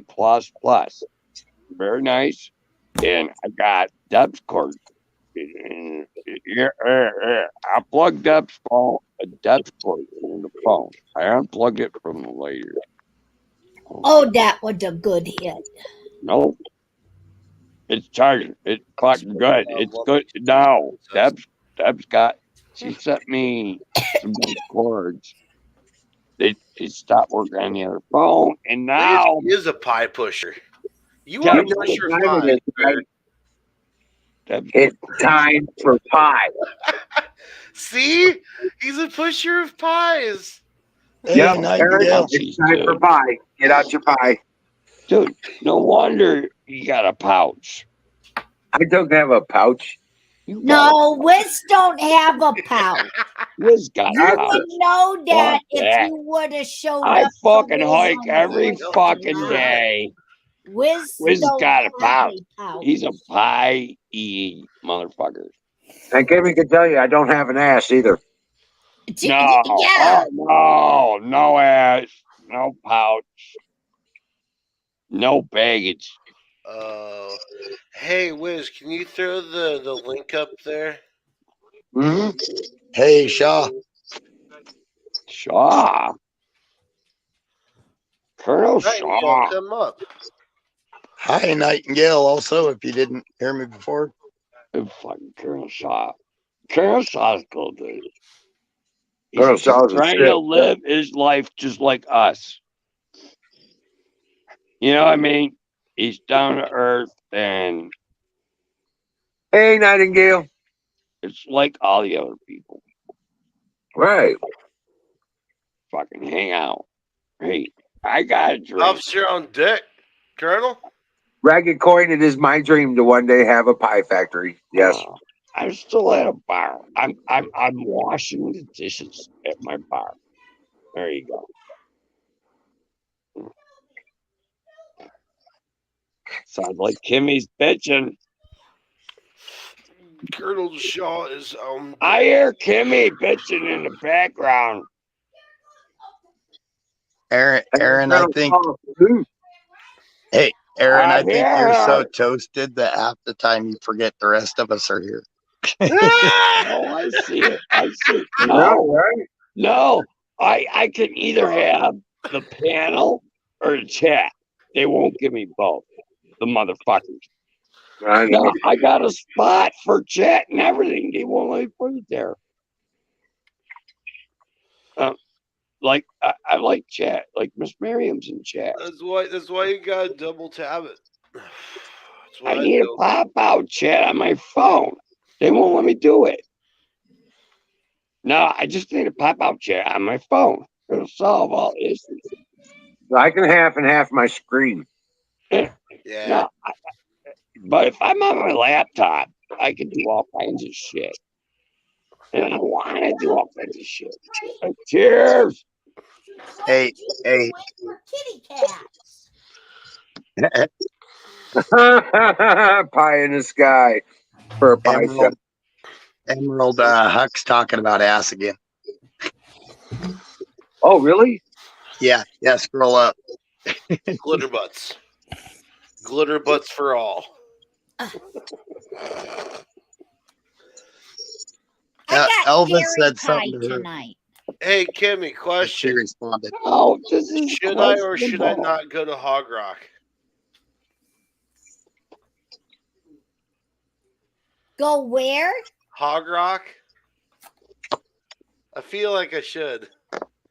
I don't know. I ain't heard of that one. Oh, man. Oh, now I wish canoes were here because it happens over. Well, it's near you guys. It's up at Oh, no, I'm sorry. It's in Illinois. It's at Cave and Rock. It's supposed to be like the Midwest biggest, like. Kimmy's in Ohio. I know. I got my left and right confused. I'm sorry. Oh, God. What is it, Apex? Midwest largest 18 plus biker rally. Okay, it's one of the biker rallies. Yeah. I ain't heard about that. Bikers. I know a bunch of bikers. But a lot of my biker ones, they shut down and not now, different stuff now called different. Hey. Yeah, so I used to be a biker. I might have to go out. You ain't gonna hear that. Pretty lit. No, Huckleberry, it won't be my fault. It's either now the pie thing. I'll take credit for that. Okay, Cheers, but Nightingale. Oh, Nightingale's taking off. No, she says fire in the bowl. Oh, fire in the bowl. Hold on, I'm going So to the activity. Hey, let me tell you something. The activities that I'm doing, a pie ain't gonna hurt me. Go in the chat. Colonel Shaw, what's up? Nightingale and Huck. Nightingale, come on up. Huckleberry. I finished up those Skittles the other day and didn't get a video of it. I know. I can't do the panel and the chat at the same time. I don't understand why I can't. I think I need another screen. You look Like, at you can talk to us without seeing us. You can read the chat. no, don't work that way in my brain, man. I know your brain. We're not sure. I got to get another screen for the chat. Really? I didn't say it. like I don't know. I mean, It was not me. Aaron retires in desperate need of brain force. Yes. He's got a school full of vodka. some colloidal silver or something. He needs some ginkgo biloba with DHA and some brain Ginkgo biloba. Let's see some purple spots, motherfuckers. Wiz, speaking of TH, oh wait, you said never mind. I No, thought you said Ginkgo THCA. biloba. Never mind. Oh, hey, you know what else makes me see purple spots is guarana. Oh, guarana's great. That'll keep you pepped up. Yeah, a little too pepped up for my taste. Yeah. Fuck that. I'm already pepped up. I am just drinking vodka and some kind of juice from South Africa. I feel good. He's got that Russian liquid Adderall going right now. I finally got that. Like I got some I think they dumped some pharmaceuticals in that juice from South Africa. Yeah. I'm serious. I finally got those. They said, yeah, it's making you feel good. Nice. From Don. Yeah. Yeah, I finally got the seed pack from Don. So nice. Cool. Yeah. That's gonna be fun. Yeah. Right now I've got 4 different strains started. I've got. Oh my God. I got a bunch of 9-pound hammers that are sprouting. Nice. And I've got an OMG. Coin. How is he doing after his surgery? He's who? Well, I think I got an emergency later in my Oh, he's doing great. He's doing great. He's back to his own meanness. Yeah. Oh, that's good. Yeah. Back to being grumpy. All grizzly. Yeah.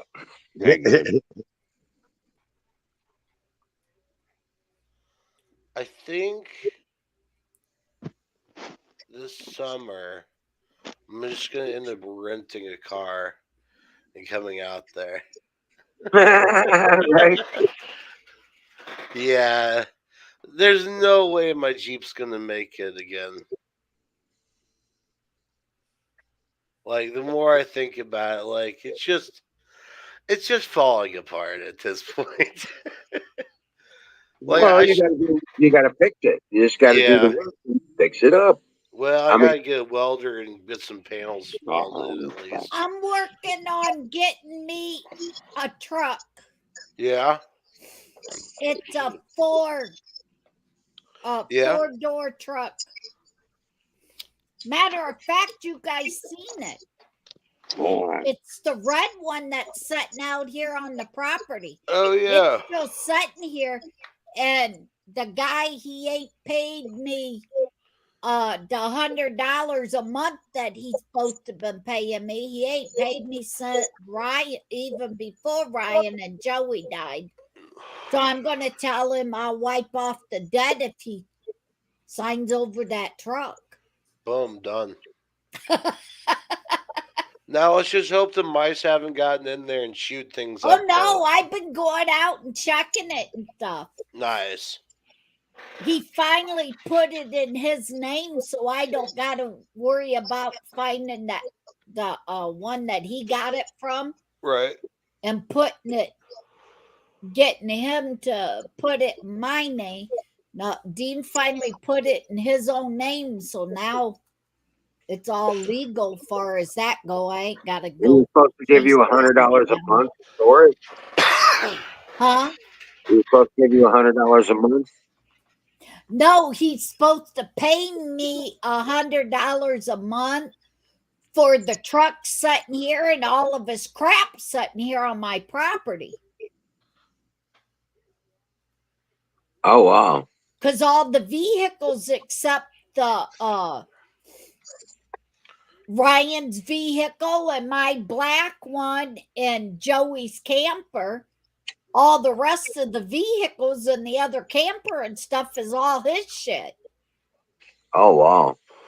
So he's supposed to be paying me $100 a month, which ain't nothing for storage. Right. It cost him a whole lot more than that in some kind of parking storage.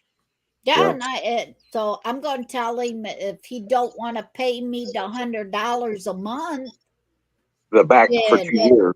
Yeah. then hand over the title. Sounds reasonable. But hey, go and figure out how much that truck is worth. Okay. And then figure out how much time he hasn't paid and how much that's worth. Yeah. And then turn around and say, look, if you give me the truck, your past debt's taken care of, and this will last you another year of storage. Incentivize it for him. Yeah, either that or like I said, it's sitting here along with everything else. But I'm just saying, yeah, it'll take care of all of his other storage bills for the next month, for the next year. Yeah. As well as take care of the past due. And all he's got to do is sign the title over for that truck. Well, first I'll ask him how much he want for the truck. Well, probably around 3,600, 3,500 would be Nope. doable.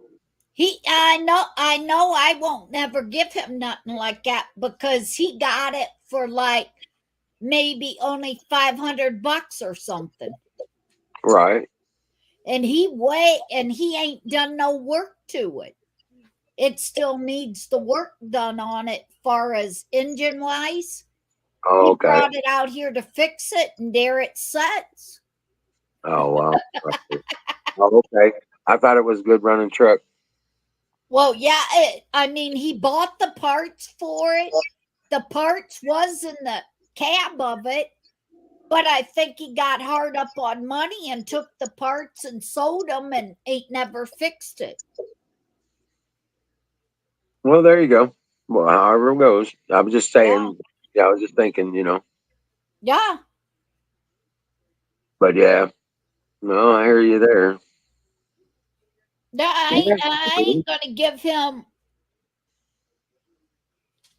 over what he paid for it, Yeah, is anybody really here? I don't know. Yeah, I was commenting on chat. Right? I'm here. Oh, Colonel Shaw's in. Yeah. Who just dropped out? Aaron dropped out a while ago. Yeah, I thought maybe somebody else did. No. Oh, but yeah, no shit, man. We had a storm come through here. It quit about 15 minutes ago. I was able to finally get outside and go start up the generator. It's been overcast and cloudy all day, so I had energy today, but that was it. We ended up getting a snowstorm moving in about 3 o'clock. Yeah, all that stuff's going north of me. Wait. Well, yeah, because yours, yeah, I remember where you're at. I'm like way north of you in comparison. I forgot about that. Yep. Oh yeah. But yeah, that's and the jet stream's going northeast. Yep. On this side of it of you. So. Yep. And we're right in that dip of all that cold weather that brings a lot of moisture down the right on the edge of that cold dip. Yeah. Now we're supposed to get it's only going to be a high of like 43, 44 degrees tomorrow. Wow. I'm not going to be able to get much done because I'm going to be setting stuff up to dry because of all the rain. But I'm glad for the rain. Don't get me wrong. Now all my seed starts are out there. All of them are getting soaked and started. So I'm all jazzed about that. Is it staying mostly above freezing over there? Yeah. Yes, Nice. Friday night I'm gonna have to bring in the spicy tomatoes. Yeah. I bring those in because it's gonna get down to like 28, Yeah. 20 degrees. I'll bring those in for the night, but the seeds are still all in the ground as far as the garden goes. Okay. So, yeah, they're getting cold like that, just below freezing. We'll just kickstart the seeds if they're Yeah. not started already. So, I There you go. bought a bunch of aquariums to where I start my seeds in, and the damn tomato plants are climbing out of the aquarium already. I can't put them in the ground yet. Oh no. right? Oh no. Making planter boxes. Yeah, it's just crazy. They're just ready to go. I've never had them blow up that quick. Oh, nice, nice. Well, you know what? I looked out today, and all of a sudden, there's leaves on the plum trees, and the pear tree is leaving out, and Crap. yeah, I and hope you don't get on hard trees. oh no! It'd have to get down to 26, 25, 26 degrees before the fruit trees have a problem with the cold, and they have to be there for several hours. That's what killed my trees 2 years ago. That's why I had to buy new ones last year, because we had a late freeze. Yeah, we had Wiped that them late out. through, but it was there for about 12 hours and it killed all the fruit. We didn't have a single plum, peach, Yeah. nothing. You know, we Take care barely. of it. Shut up. My Oh, bad. Colonel, taking off. All right, bud. Yeah, Colonel, I didn't mean to take it interrupt easy, you. I brother. just wanted to tell them bye. Yeah, have a great day, Colonel.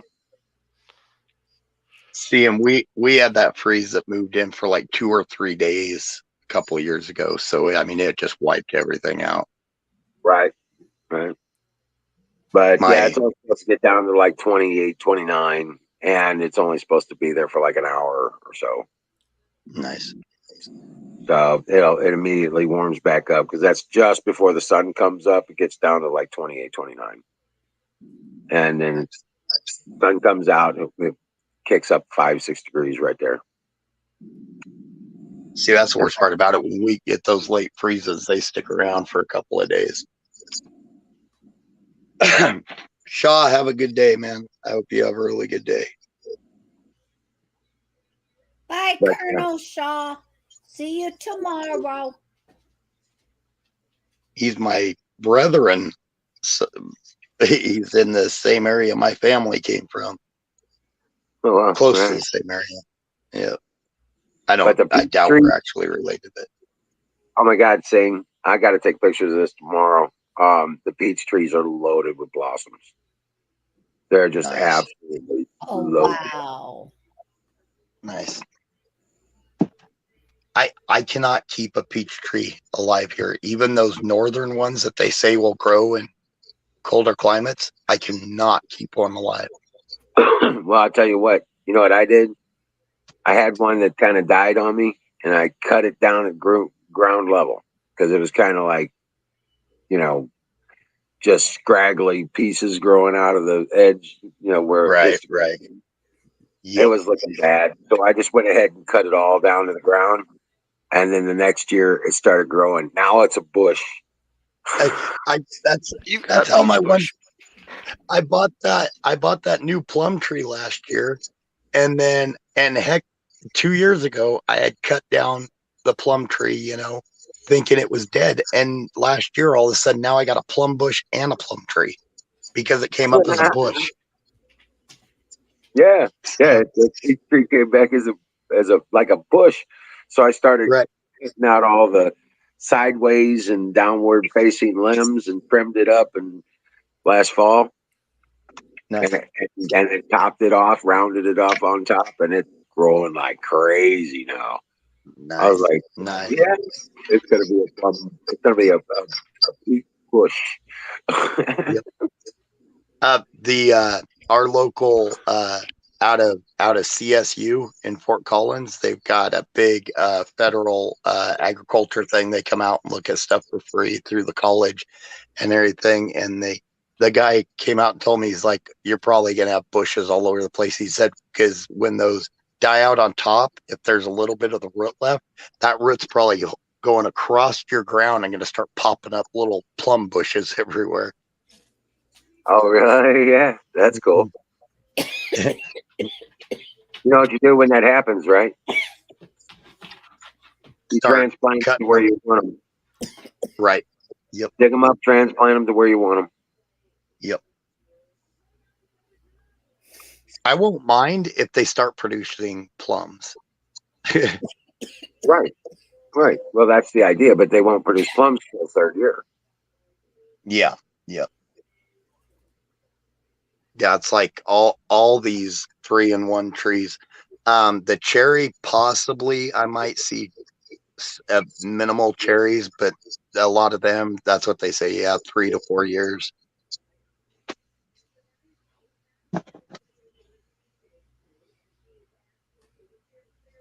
So yeah, you just have to just get her done, and watch those little sprouts when they come up, and protect them, and actually put a ring around them or something, and do the wood chips on it, and then let that thing go to fall. And in the fall, once it loses all its leaves and sets up for winter, then you can dig that bitch up and put it where you want it. Got a little tiny pine tree that I don't even know. There's no pine trees within 10 blocks, or well, this whole town's only about 6 blocks, but there's no pine tree that I know of in this town. They're all elms and stuff. And somehow I got a little tiny pine tree coming up in my front yard. Birdie flew over and pooped out the seeds. You're right. Got it from the next town over. I guess they have a lot of pine trees, but none here. Oh, wow. We got some massive American elms in this town, though. I think this year is going to be a really good year for growing things. So.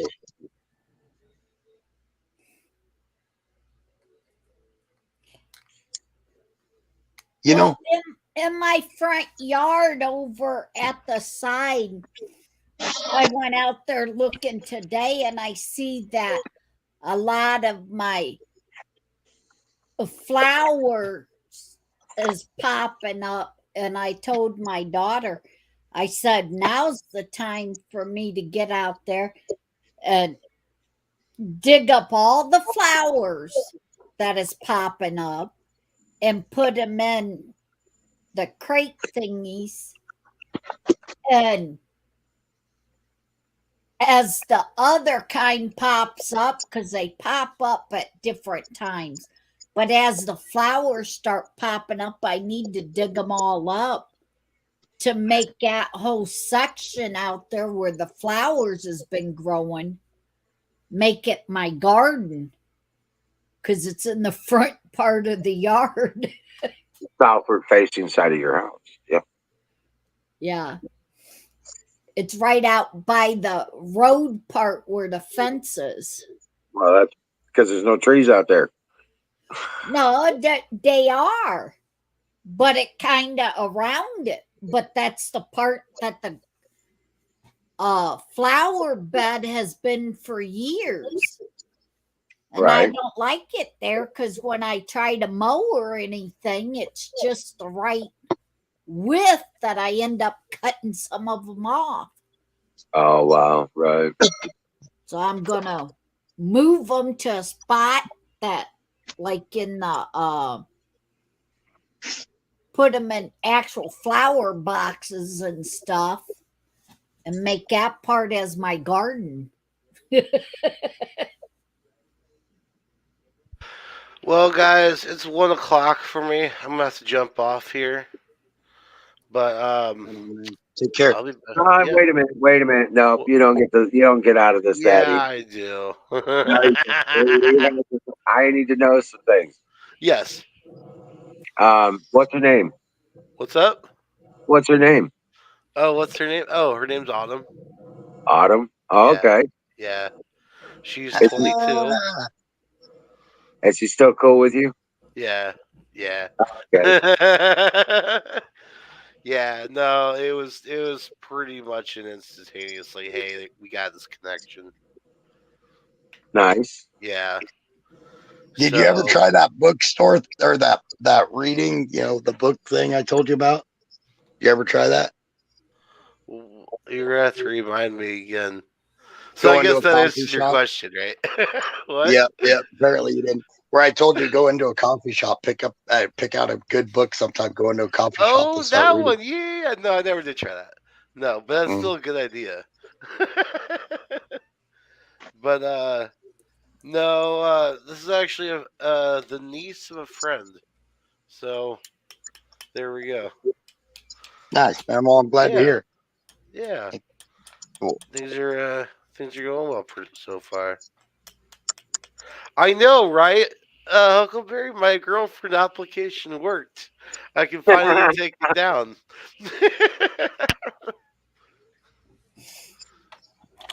So, but yeah. Anywho's, I'm gonna jump off. Okay. And I'll be back tomorrow. Oh, I'm getting a cat. Well, for the next 3 weeks, I'm cat sitting. So For who? my mom and dad, they're going to Florida for 3 weeks, so they need me to take care of the cat. Do you think you can keep it alive that long? Yeah. He's gonna be my little stoner buddy. He already technically is. I mean, let's be honest. I raised that cat as a kitten, and they took it over. So, without my consent, by the way, they never asked if they could take that cat over. So, this is me reclaiming my cat. All right, Nightingale. Sweet dreams, Nightingale. You have a great Take care, night. Nightingale. See you tomorrow. Night, Nightingale. Night, Nightingale. Good night, Apex. Oh, hang on a sec. Yeah, I'm gonna finish my story though real quick. So, they named the cat Rowdy, but that's not his original name. And then for the next 3 weeks, he's gonna relearn that his name was originally Kane. Yes, I named that cat Kane. It was a black one and a white one. One was Kane, one was Abel. But the coyotes got Abel. So Kane lives. The coyotes got Abel. Yeah, coyotes got Abel. They ended up getting spooked or something when I was changing out the cage, litter, or the litter box and stuff when they were kittens, and they both went through the screening for the window on the porch. So they both got out, couldn't get back in, but so the white one ended up getting got by a coyote, while the other one, sadly, unfortunately, hid in the tall grass and watched it all go down. So terrified of even stepping outside the door anymore. Right. So my brother got eaten. Right? It's bad too, because you'll take it, like, I guarantee you, like, as soon as he hits the car in the cage to come over to the house, it's gonna be "Row, row," the entire time. He hates car rides. But yeah. All right, there's my cat story. Well, before you go, fire in the bowl. Fire in the bowl one more time.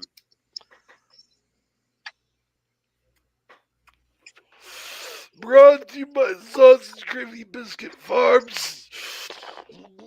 .com.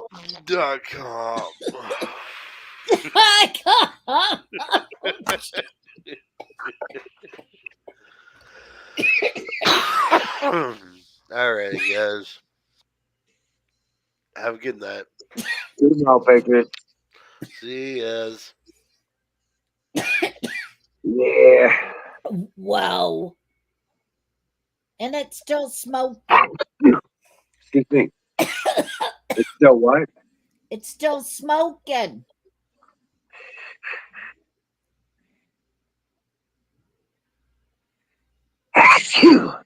Oh, my goodness. Hold on a second. Oh, good Lord. It's making me sneeze. Hey, sorry.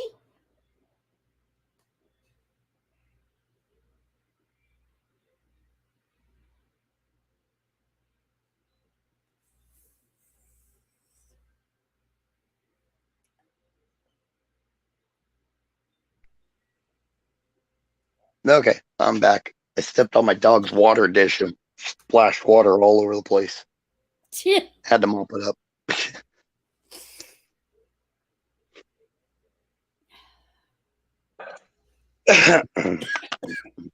Oh, much better. Had to chase off those Missouri elephants.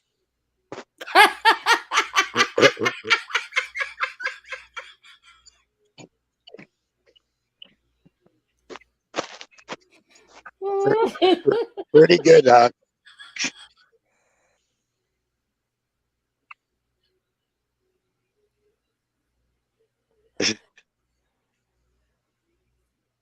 Yeah, thank you.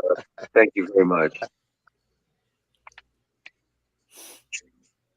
really appreciate that because we're only here by the grace of the people who participate. So those that contribute, really, you're the reason we're here. Thank you. So I got a question. Do you guys remember back in like 2010, 2011, when some scientists were saying, don't,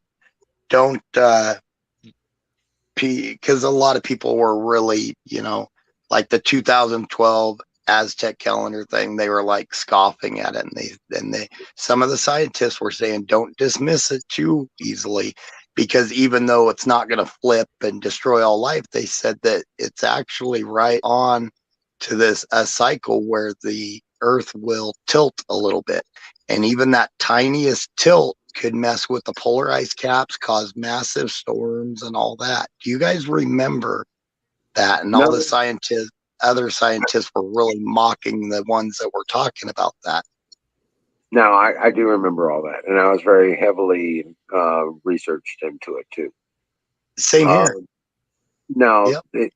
Because I was trying to educate people. I was like, listen, after I did my research, all before that, all that shit came up. We were still in 2010, 2011. And I was like trying to tell people, I was like, listen, the Aztec calendar doesn't end because that's the end of time. This is bullshit. Right. Okay. Right. It's not going to be a catastrophic collision or any of that bullshit. What's going on is the calendar ended. The Aztec or Mayan calendar ended because time after that date becomes unstable. And then what that means is the cycles are changing. We are getting close to a point they call the Great Rift. And the closer we get to it, the more unstable time is. Now, once we pass through, cross over the Great Rift into the positive side of our solar system, of our galaxy, once we transit the rift, they'll have to remake the calendars. That was the point. That was the purpose. They have to remake the calendars after that point in time because the cycles will be slightly different. The orientation of our poles might be different. You know what I'm saying? And that's what they were saying back then. Some of those scientists are like, it's basically, it's all cyclical, and that every 20,000 or 40,000 whatever years, and that's kind of what the Aztecs were on, that our climate changes a little bit. And they talked about like accelerated polar cap melt and stuff, and right now they're blaming it all on global warming. But these scientists back then, and apparently even in the 90s, some of them were warning that there's a pole shift that we're kind of past due on. And it's not anything that's going to, like you said. Yeah. That happens. Now, the reason the pole shift happens the way that we're talking about isn't because of some polar shift in its fields and all that shit. What's going on is our southern pole, as well as every southern pole of every planet and star in our system, is orientated to that central plane that goes like a black hole has an event horizon. Our galaxy, the source of power that holds together our galaxy, has an event horizon as well. Where we are, it's not very strong because we're very far away from the core of our galaxy. We're on the outer edges of it, actually. And out in this point, it becomes a rift. Okay. But it's still strong enough to ground our southern pole, as well as the southern pole of every star and planet and body in our solar system. Okay. And when we transit to the other side of that rift, our south poles will still be oriented to that rift.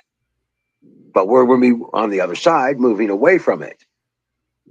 So when that happens, yeah, guess what? That's how it happens. And that's why their calendar was 25,600 years long. Actually, 26,543. Something like that.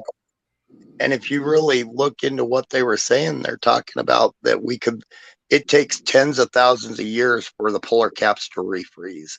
So if they shifted enough to change the point just a hair of the polar caps, it would only take a few, like a century, maybe 100 years for them to melt, but it's going to take tens of thousands of years for it to refreeze in a new area. So what we're seeing. Well, here's the other deal of that. The scientists have already done studies of the nature of the space near the rift is hotter, warmer than it is when you're far away from it. Now, every 12,500 years, we reach an apex and we start heading back towards that the rift. Because we travel around the center of our universe like a carousel horse travels around a merry-go-round.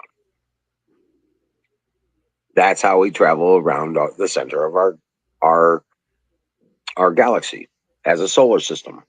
It goes 25,600 years above, 25,600 years below.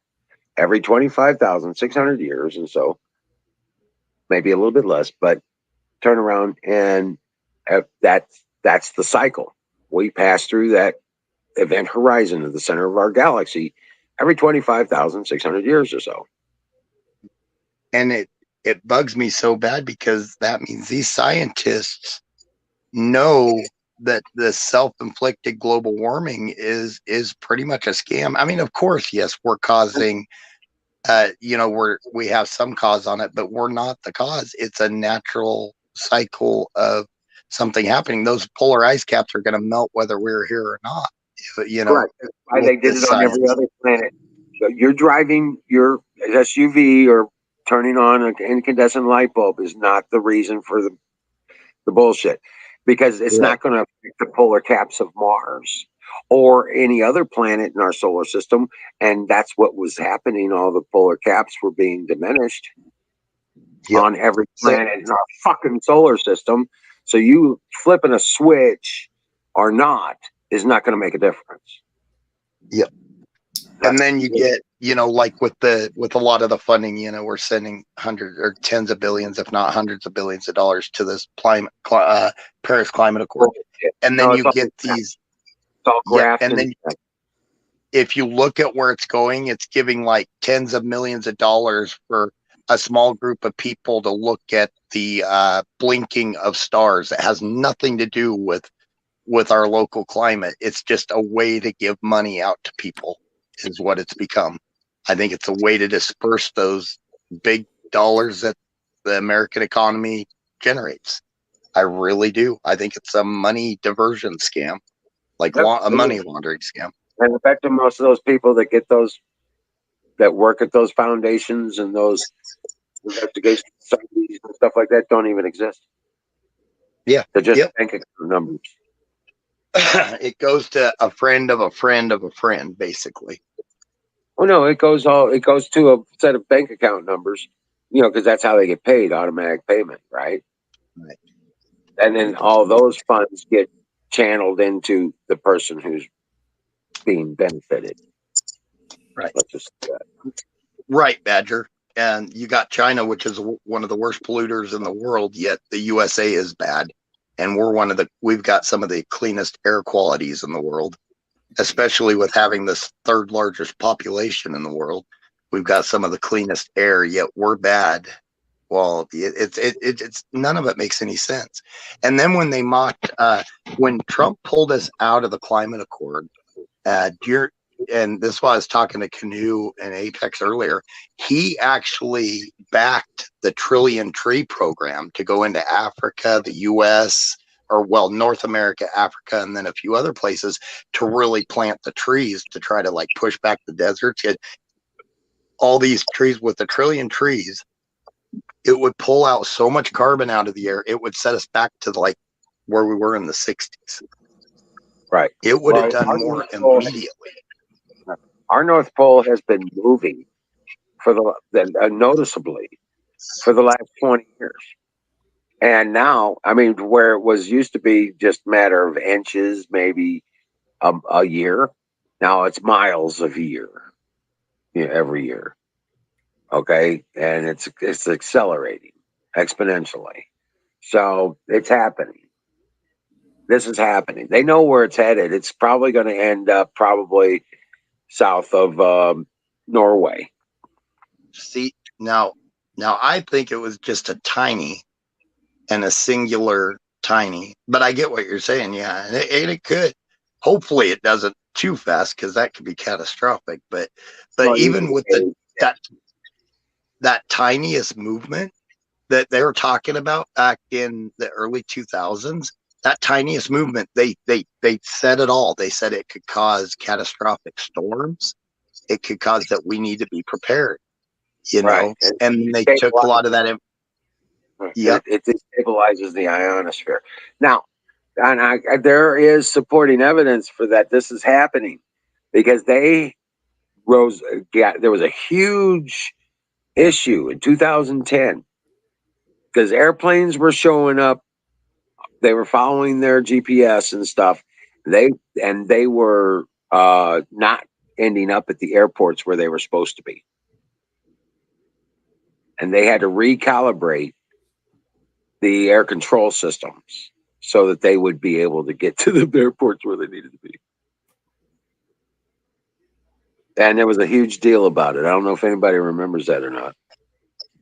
Nice. And I wasn't saying you were wrong. I was just saying the part I saw showed a minuscule, but that minuscule, and that's what I was saying, even that minuscule amount, tiny amount, causes big differences, because that means you've got fast warming in places that aren't used to it, and then it also creates a fast cooling in other areas you're not used to it. So it creates it confuses the jet streams we have. It causes massive tornadoes. It causes, extreme weather. Right. Those polar vortexes, because they were out of place. They were readjusting and they were out of place. And that's why we were getting this Arctic air wiping across the United States. You know what I'm saying? Yep, I hear you.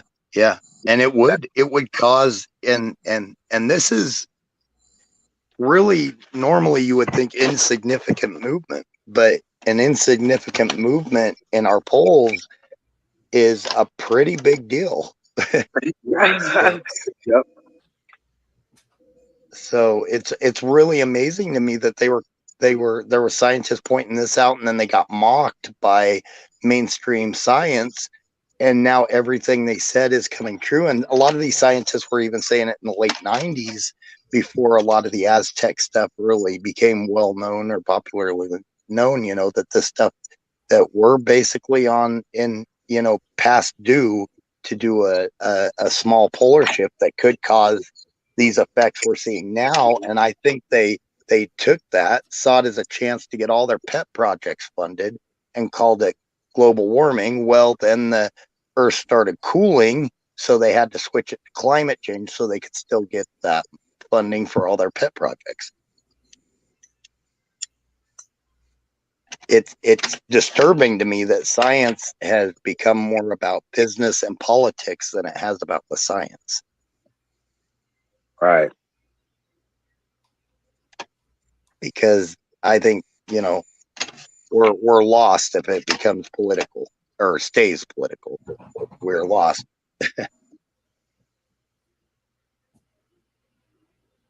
But yeah, I was reading that, and I think I just learned about the Trillion Tree program today because apparently it's come back in the news that a lot of people are pushing for it, and I thought it was kind of funny that they mocked Trump for doing it, and actually it's proving out to where yes, it could pull a lot of stuff, and what he was thinking is, okay, let's fix it immediately, and then we'll work at getting to different types of energy, because we all know sooner or later we're not going to have enough, you know, there's not enough oil to last forever, there's not enough natural gas to last forever. Yeah, we got a few hundred years, but we can't just shut down the economy and shut down, because you shut down, okay, we shut down fuel, we shut down singularity. Here's the farce about that.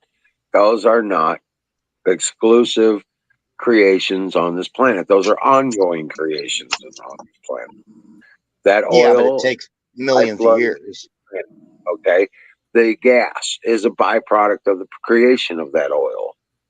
These are all things that replenish themselves, because they can go back to a well that went dry years later and pump it off again From seepage that was already there. But I mean, it takes millions of years for the plant and animal life to decay to create that new source. But that cycle is ongoing.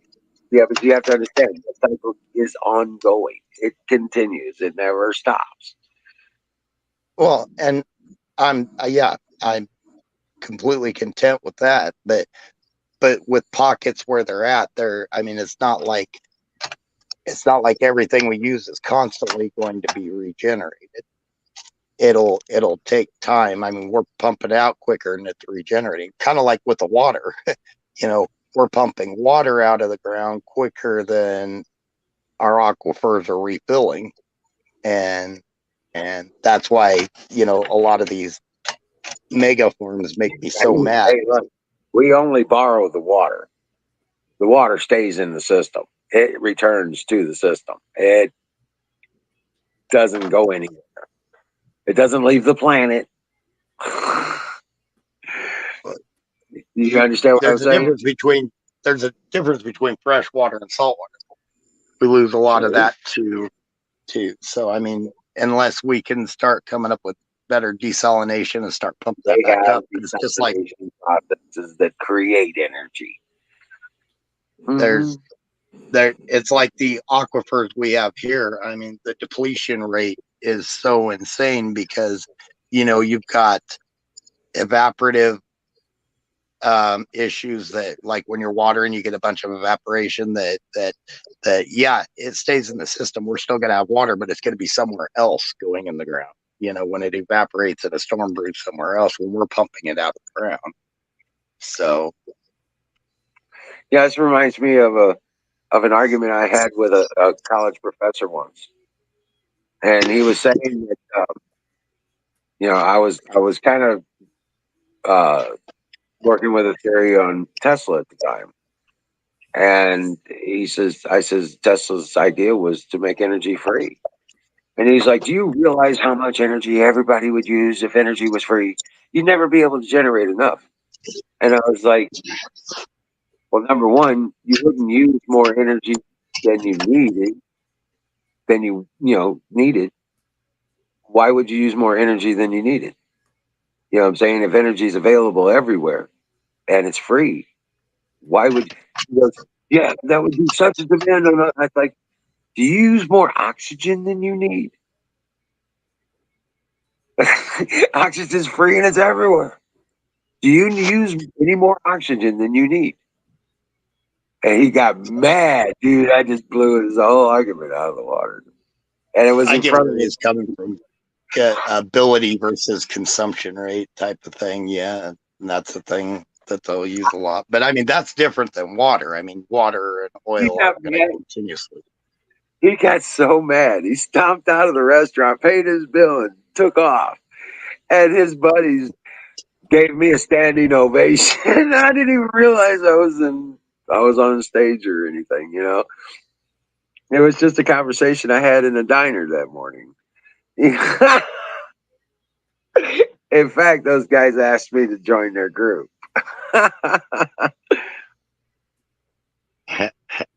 Yeah, I was like, wow. And they're all masons and professors and leaders of industry in the area, you know, kind of thing. And I didn't even realize they were there. You know what I'm saying? Badger, can you explain that? I mean, building fire, making fire, but I'm not sure how we make water. We can clean water, like with the desalination and everything. Yeah, there's actually processes for desalinating the water that create energy. And So, a lot of that has to do with the hydrogen power and stuff like that. Yep. Well, yeah, kind of. Yeah, if they crack the water and it releases so much more energy than it takes to crack the water, and you get rid of the salt, and you collect off the salt and separate the water. It's quite some really cool stuff that's going on with that. So, yeah, so why wouldn't you desalinate water to create energy? I think when we get to I think a lot of things will change, and a lot more places will become, you know, we'll get an ability to water a lot more places and pump longer distances when we can fix the energy thing, and like you say, get to a free energy, or at least a crazy cheap energy. And when we can get to that, we'll be able to desalinate the water, because right now, well, we all know it's a process and expensive because energy is so high. Yeah, Badgers, you're exactly right. It is absolutely always endless. Okay, even if you go after the physical aspect, if you were to create the top of, let's say, a tower, okay, just the top of a building size tower, okay, all it did was collect the water that fell on it, and it creates a basin, and you use that water and water pressure throughout underneath there. You know, you collect up the water that way. In arid places like deserts and stuff, you take like 2 or 3 layers of chain link fence, and you stand it up and you put a gutter under that fence. You stand it up about 6-8 feet off the ground, and you put a gutter underneath it. Every day, that'll collect off out of the dew that blows through it. It'll collect off water, you know, 10 to 20 gallons a morning. So it's in the air. It's everywhere. You know, a lot of deserts used to be very wet areas. So I mean, it changes. So where we get rain here now, but as for that, I was talking about like pumping out groundwater. It's not a completely 100% recycling. It doesn't work that way. You get some water that will still penetrate the ground, but a lot of it evaporates. A lot of it gets put into the crops that you're growing, and then shipped off, you know, somewhere else as you're eating it or whatever. You know, that's it's pretty much a closed system, dude. It's a process, and it does. Yeah, you can. It's been doing it for billions of years. Without you got to figure our effects aren't going to make a difference. It's not at all a closed system. I mean, because that would mean that okay, every time we pump a gallon of water out of like this aquifer, then this aquifer is going to get that gallon of water. Okay, now hold on. Okay, stop right there. And that what doesn't happens work to that gallon of water? What happens to that gallon of water? You use it to. Does it get destroyed? Does it get destroyed? No, you're not understanding what I mean. It's displacement. Do we just destroy that gallon of water? No, I'm not talking about destruction. I'm talking about displacement. It will Okay, not go now in the I'm exact trying to same help area. you understand the cycle.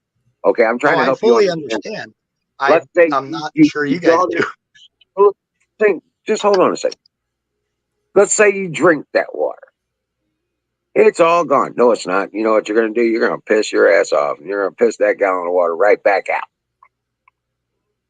And you think that goes right back into the aquifer? And it gets filtered by the earth and goes right back to the aquifer.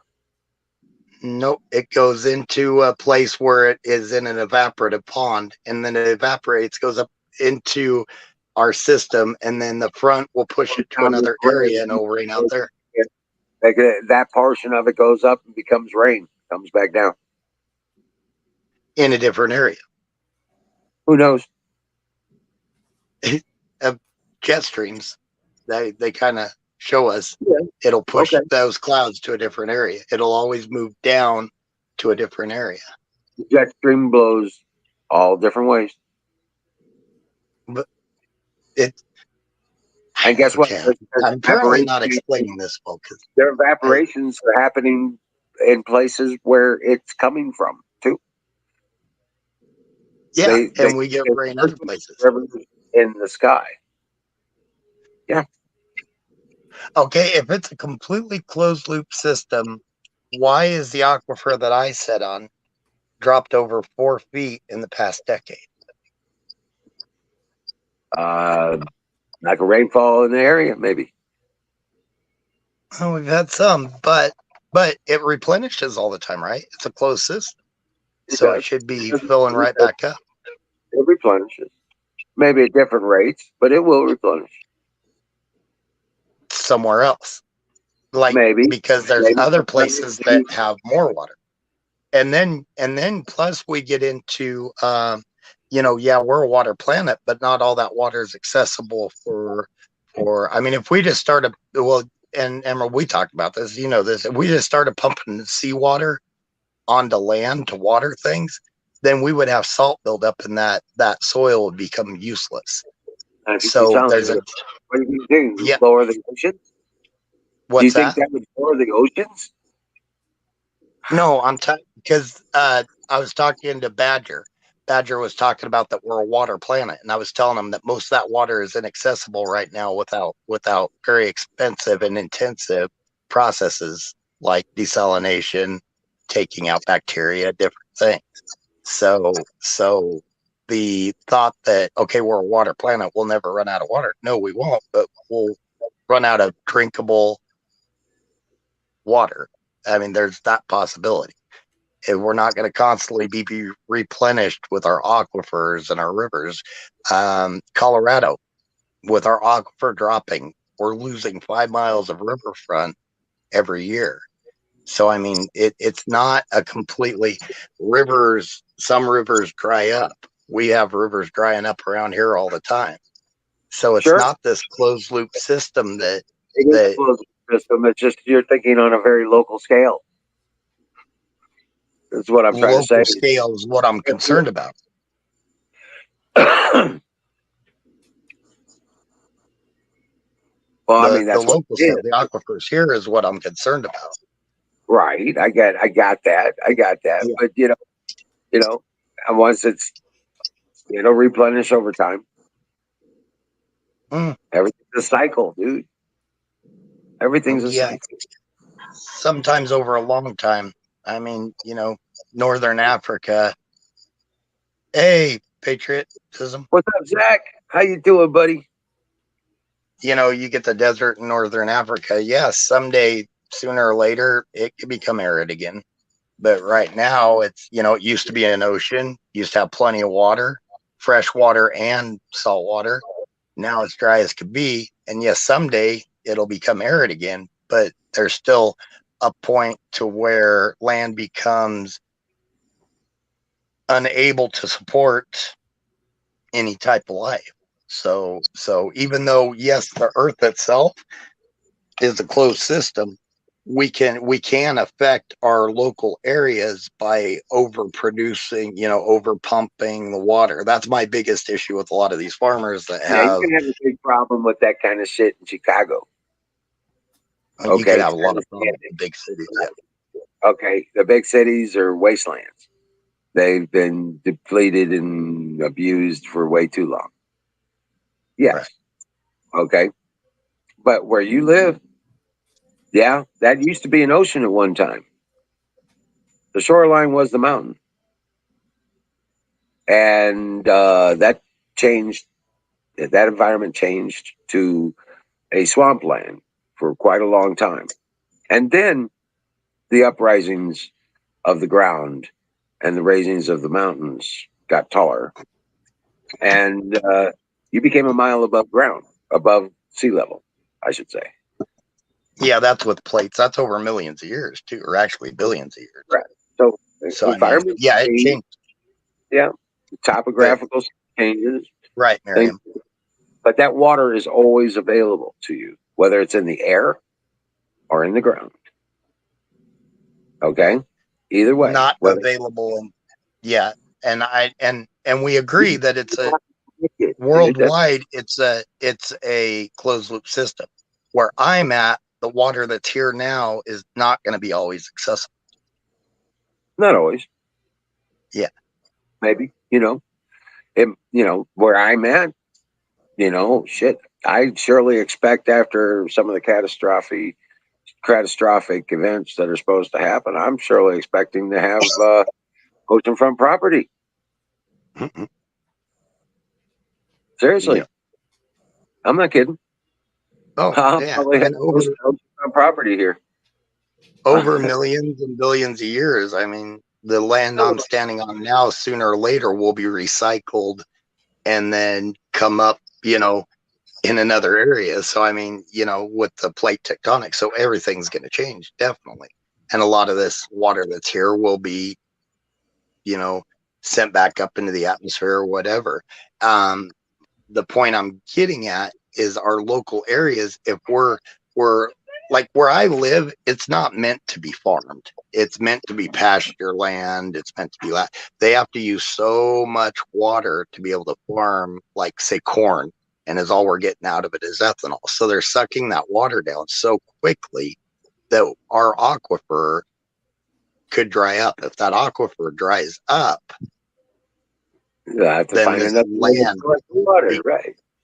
It becomes a wasteland because we have no access to water.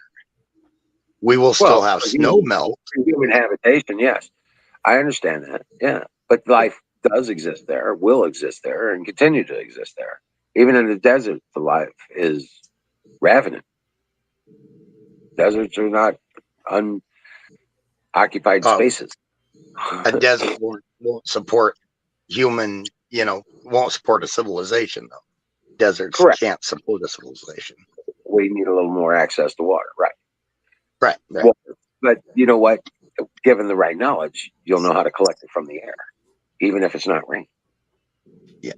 Well, then you run into a problem with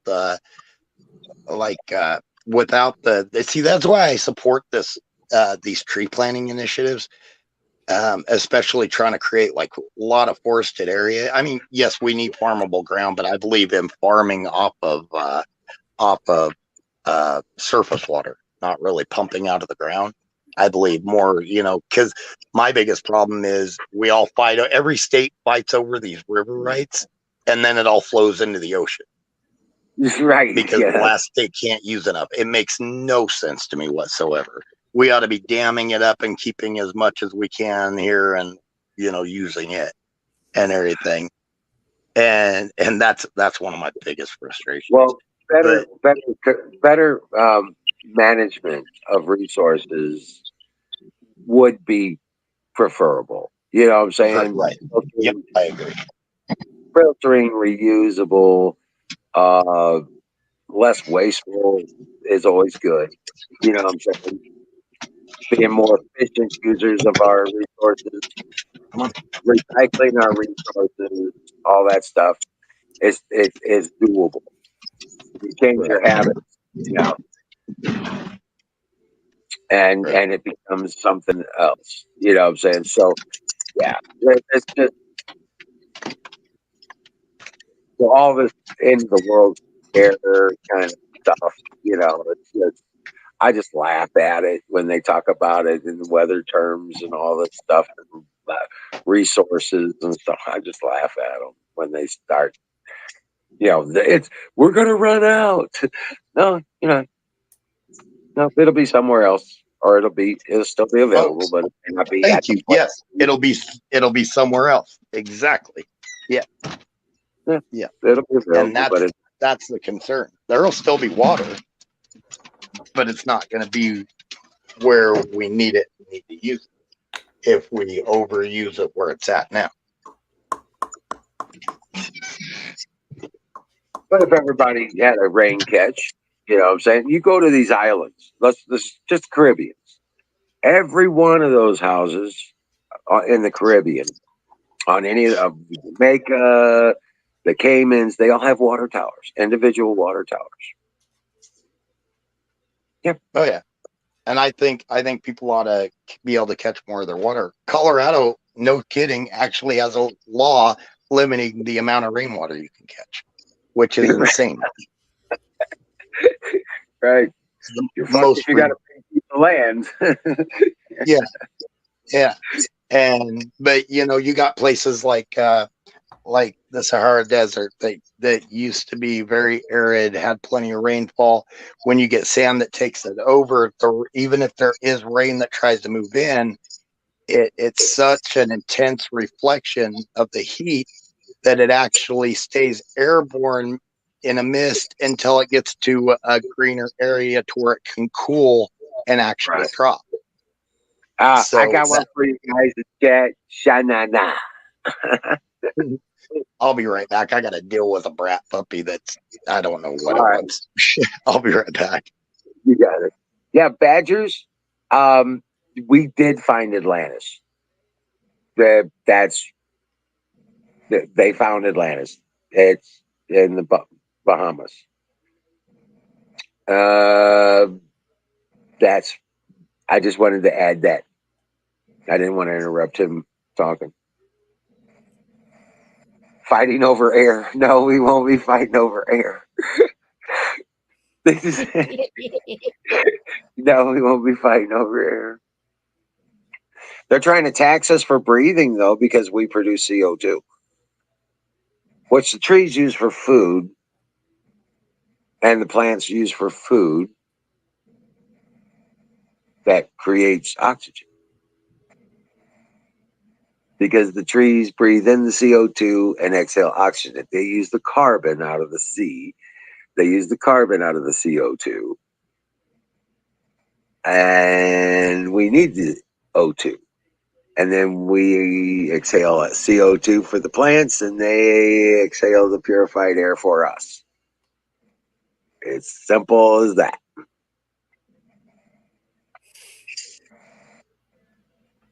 Every blade of grass.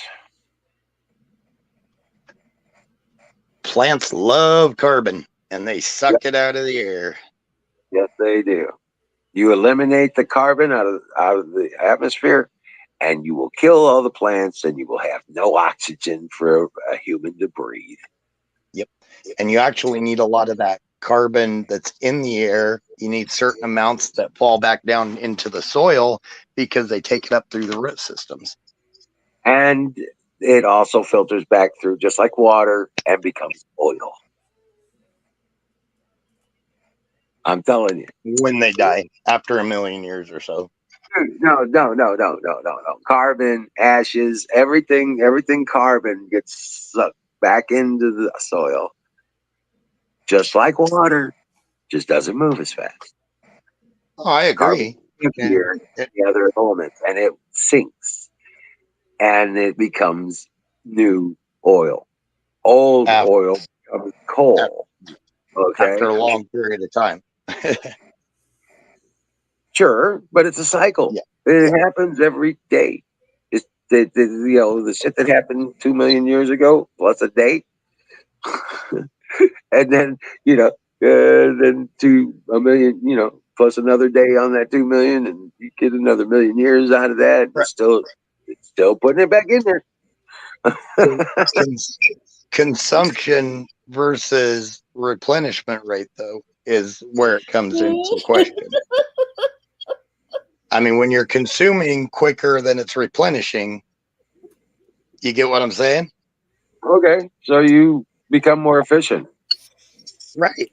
That's what I was saying earlier. We've got to move into it. There's not enough to last us forever. You don't outlaw cars that can get 80 to 100 miles per gallon.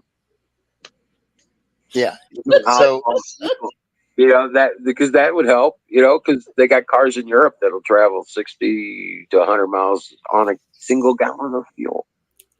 So, are you getting it yet that we don't have enough oil to last forever? And that's why they say we've got like a couple hundred years worth of room.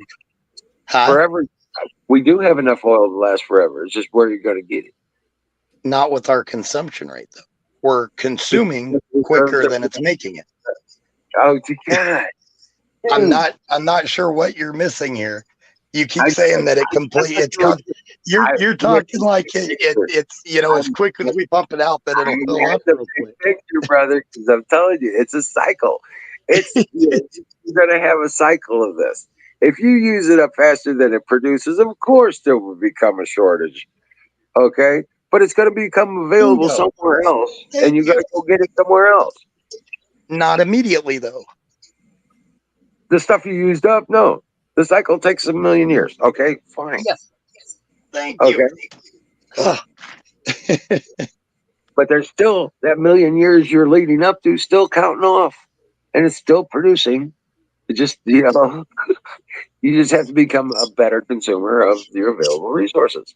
And it's only because we only have access to that limited amount of resource because it's so hard to get. It's so deep in the ground. It didn't need to be this hard to get to here. No. What? It didn't need to be so hard to get to here. That we're consuming quicker than it's replenishing. We have hundreds and hundreds of years of what we know of in the ground just here in the United States. With what we got punctured now and what we know of, and I'm sure there's more of it, we've got several hundred years. And we can actually supply ourselves and Europe for those several hundred years. Correct. In fact, I think the estimate was we could supply the whole world for 300 years with its current consumption rates. For 300 years. Yep. No, I've actually had this discussion with other people that when you're using an aquifer in one place, that doesn't mean that aquifer is going to replenish with that exact water, and it's not going to replenish. So I've had that discussion with people because a lot of people truly do think that we use it and then we water, so it just goes right back into the ground. So it's just going wide, and then they can't figure out why the aquifer is depleting. It's like, no, it doesn't work with that on a worldwide scale. It works like that, but it doesn't. And I don't see why people can't understand that. I really don't. Well, the evaporation that happens over the ocean empties its ass on you. Okay? Oh, God. Ugh. No. I gotta go take some elephants. I'll be right back. You're right. That's why our we pump out a foot a year and we get replaced by a foot a year, even though that's not what happens. But sure. I think this conversation is going pretty damn good. Yeah, it is. We definitely have because you different two views have on it. not yelled, disappeared, or gotten rowdy. We ain't even called each other a name yet. Right. Oh, and I won't. But I have the reason why I think this is kind of hilarious to me. because seeing a lot of the conversations that you have had, it has been on this chat with different ones. Mhm. And I've sat and listened to them. Oh, cool. Fire I'm glad. in the bowl. Hell yeah. I'm glad you did. But see, I I'm not so. When it comes to this conversation, though, it's just a matter. I have a bigger picture view of it. Yeah, and Yeah. I think that's where we're different. I'm thinking local, you're thinking worldwide. And I agree, worldwide, we're in a closed system. Yep. There's nothing leaving this planet. There's no water. There's Right. no. You okay?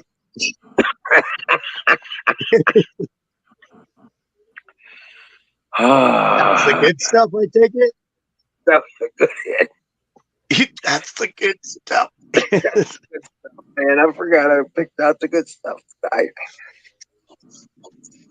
Yeah, Oh. Kimmy, I'll never start yelling, or I'll never call names. I'll tell somebody that's like talking to styrofoam to get their goat, but that's about it.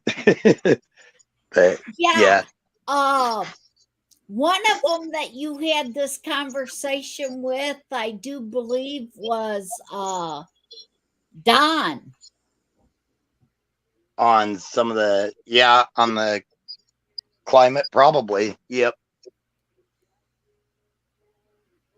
Because I truly do think we need to start. We need to keep looking for better ways for energy. Well, all we need to do is activate the shit that Tesla did. I don't disagree. I think we need to really start researching that. We need to put more money into nuclear fusion instead of fission. We need our energy sector to come into the 19th century, because Faraday and Tesla, between the two of them, they could power the entire planet today effortlessly. Their technologies between creating water, separating water into hydrogen and oxygen. Yep. And then Tesla with his radiant energy. There's nothing else we need. Yep. And that was all done before 1810. Yep. Yeah. Hey, Bill. I 100% actually believe in global warming. I believe in global cooling, and I believe it's 100% natural. That was 1910. I'm sorry. That was all done before 1910. Yep. Yes, sir. So we need our energy sector to become at least efficient with the energy and the technology that was 100 years old. Yeah. And we need to make it less about profit, because profit gets a lot of things pushed under the table if it's something that's not going to make the money. Well, profit is a discernment. But yeah, the greed needs to be alleviated.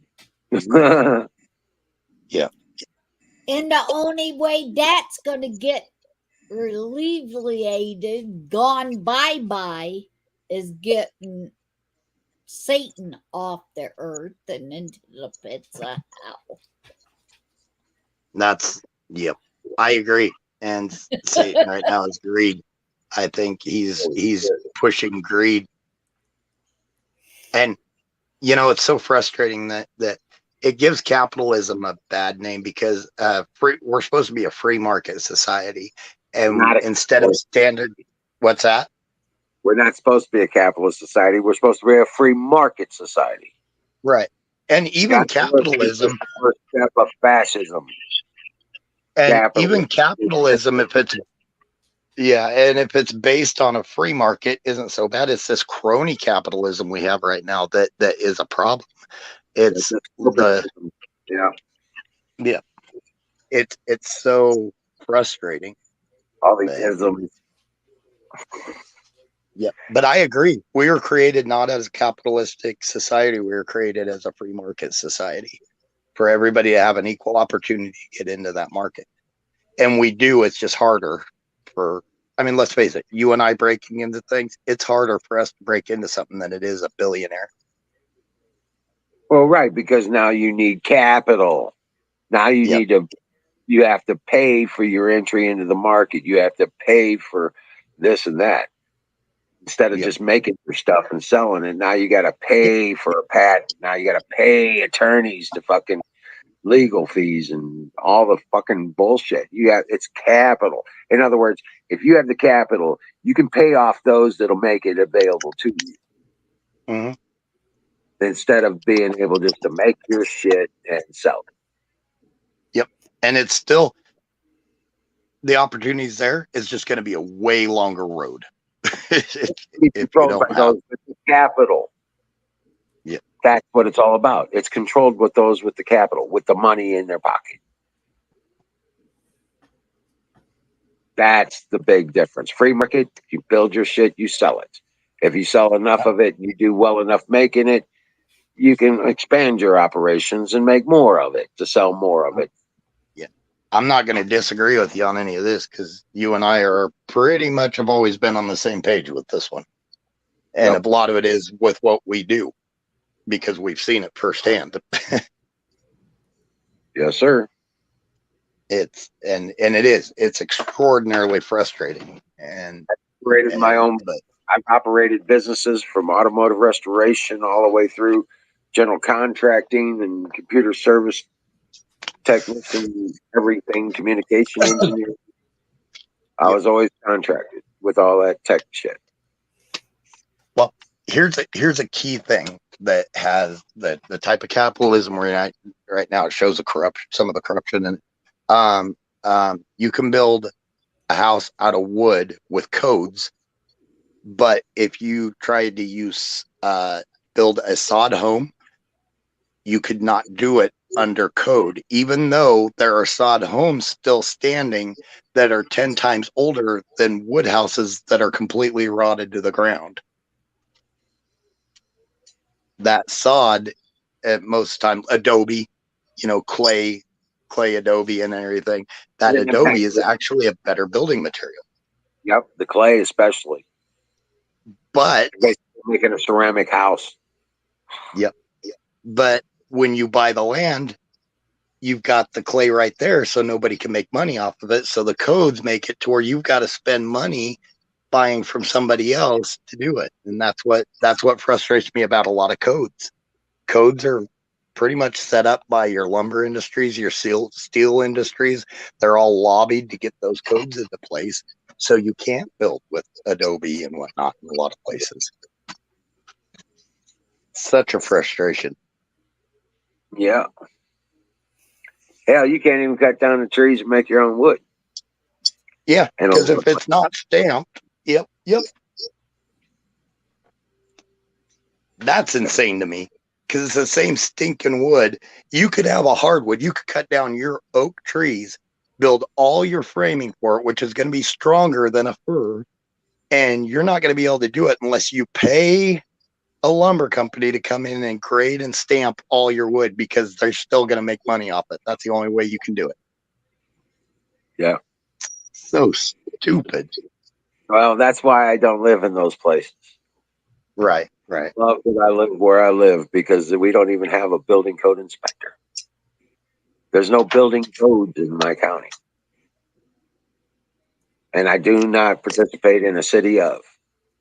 So there's That's why I'm trying to move to a county south of the county I live in now, because the county south of me, they opened it up to all that. They're like, no, if these building techniques, Adobe, whatever, and everything, they understand. They've been proven. They've seen the science behind it. They've been proven to be more stable in a lot of things, more resistant to a lot of things. So they opened it up probably about 15 years ago. They opened it up. They're like, if it's solid, build it. And I think that's awesome. Well, it's 1:00, my friends. I need to hit the hay. Yeah, I hate I'm to, but I surprised. should too. I'm surprised my generator's still running because it was. Actually, my bad. I was just gonna say I might stick around for another half hour and talk to Kimmy for a while if she wants to. Yeah, it's 1:58 here. All right. Yeah, 11 years. Well, The thank other you night for. Oh my bad. I'm going to go ahead and drop out. You guys have fun. Thank All you, right, everybody, take care, for man. participating tonight. I love you all. I miss you all, and I look forward to seeing you tomorrow night. Dream well, Patriots, and I'll see you then. Night, Wes. Good night. Take care, man. I do not, Ghost. I thought we got along good. Do not marry him.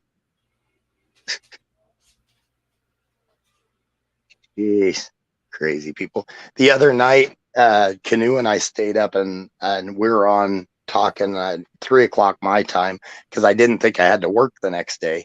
And they called me up at 6:00 in the morning and had me go in. I heard that. I heard you telling that.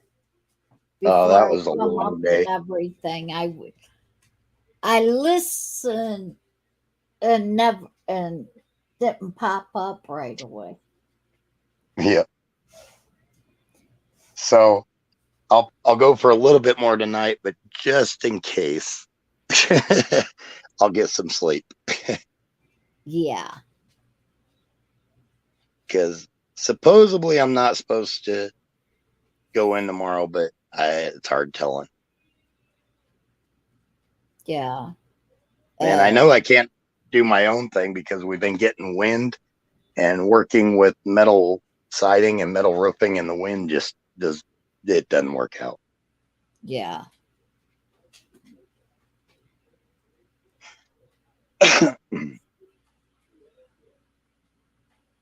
And as far as I know, none of us have appointments or anything tomorrow. Nice.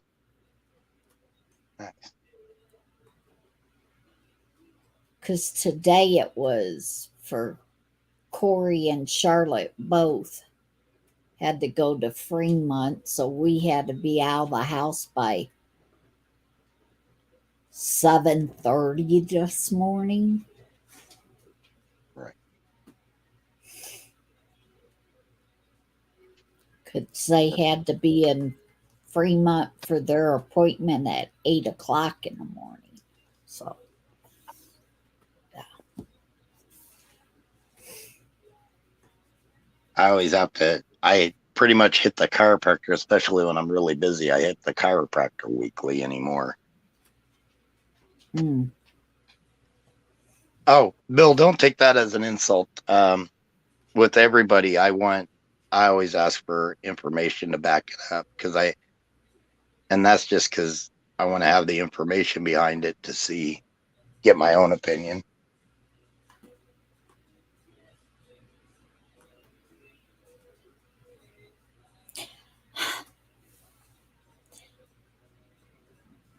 If anybody tells me anything, I'm always like, hey, do you have just like with Irish Misfit, where he had the video, I asked him if he also had the links to the videos that to where they did the forensic on it to make sure it wasn't altered. Nothing personal. I just like to have that stuff. Yeah, that way when you go to tell somebody else about it, you got all the proof backing it up. Yep. And I can enter a debate with it a little, more informed or whatever, or attempt to. Like I say, if I could hit 50% on being right, I'm doing good.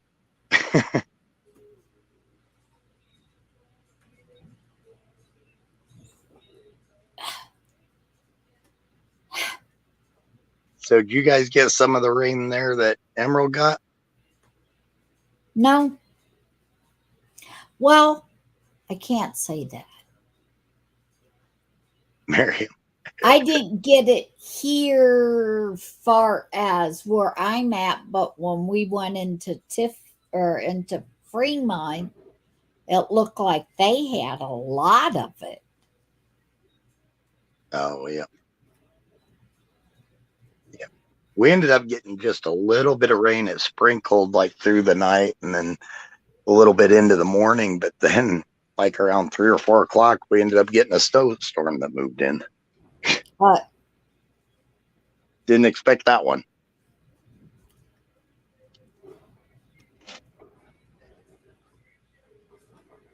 Nope, Miriam, just the weather is warming up. And when the weather warms up, I got to try to make as much money as I can. So when it gets cold, I can survive through the winter.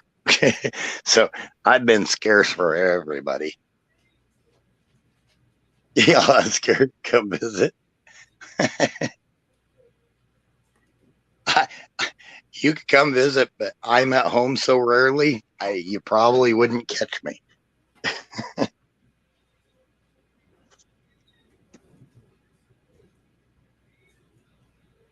That and hopefully I'm in the process of moving here pretty soon. I've got 2 chunks of land that I'm bouncing between to try to figure out which is going to be better for me and get out of town. I'll probably still hold on to this property depending on this one with the house on it here. I'll probably sell it, but the lots I'll probably hold on to.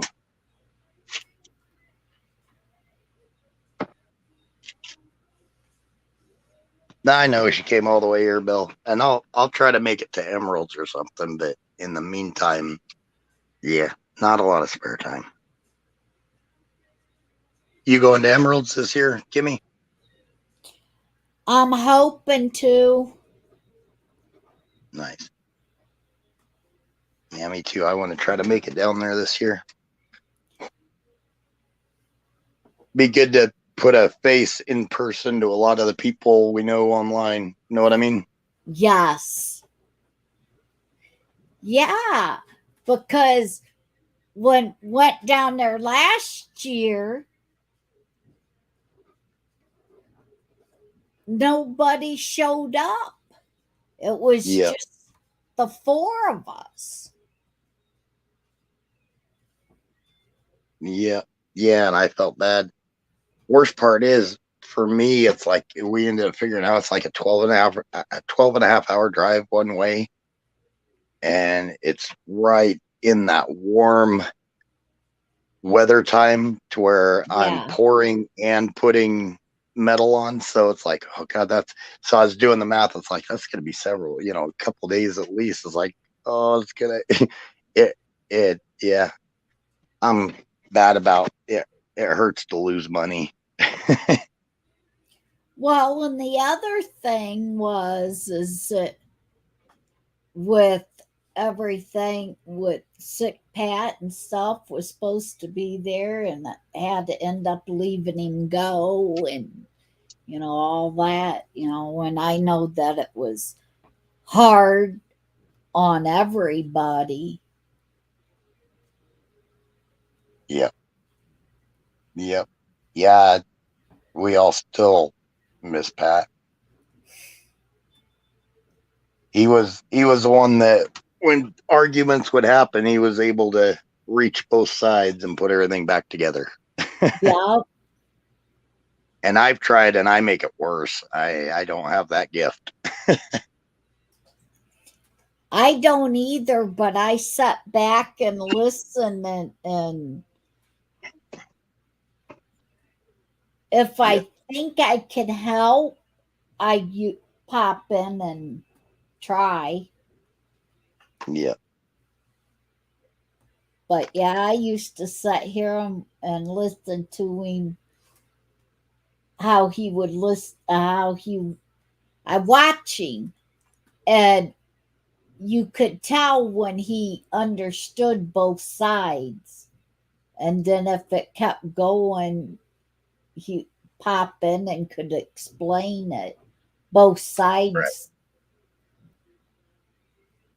Yeah. And it ended up a lot of time a guy is even the girl that they were saying the same thing, just using different words, Yep. meaning the same thing, And it was weird how he could pick that up. Yeah. Miriam. Bill said he found me on Google Earth.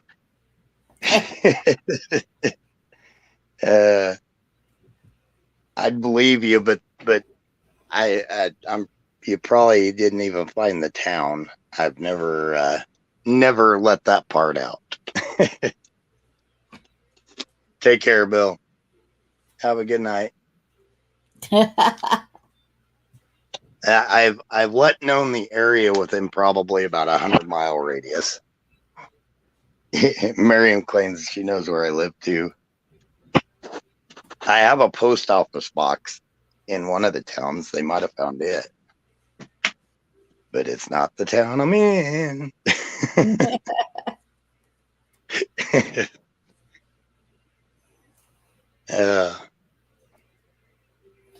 You wanted them secret, double agent secret people, huh? Mm-hmm.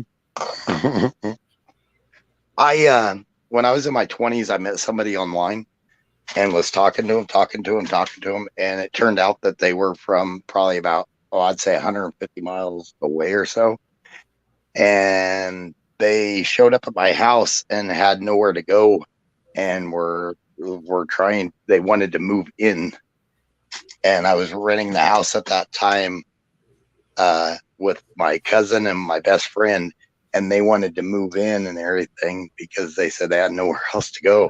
I felt bad, but I didn't know the person really. I'd like talked to the person a couple times on a game, but told the town I lived in, and ever since then, I haven't done that before again. So, yeah, that was really awkward. Never expected somebody to show up at my house and say they needed to move in because they had nowhere to go. It's like, yeah. Yeah.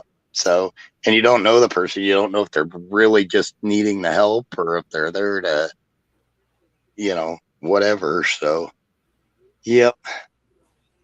But I ended up spending a lot of money, put the person up in a motel for about 3 weeks and helped them get on their feet at least. Yeah. So, but they ended up working at the place that I helped them get a job at for like a month. And yeah, like a stray cat, Miriam. It was weird. It was the craziest thing.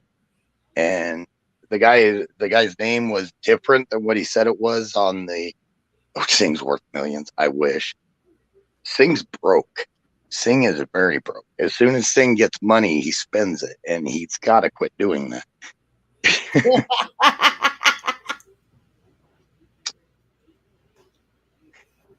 I have a shopping and not shopping. I have what you could possibly call an addiction to auctions. And yeah, and most of the time it's stuff I really don't need. It just looks really neat and it's cool.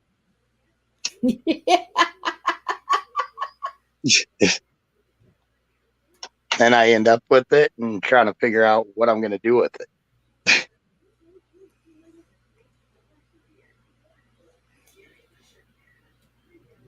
But with that guy that showed up at my house, I did a good deed, I think, because I helped them get a job, but they left after about a month and then moved away. So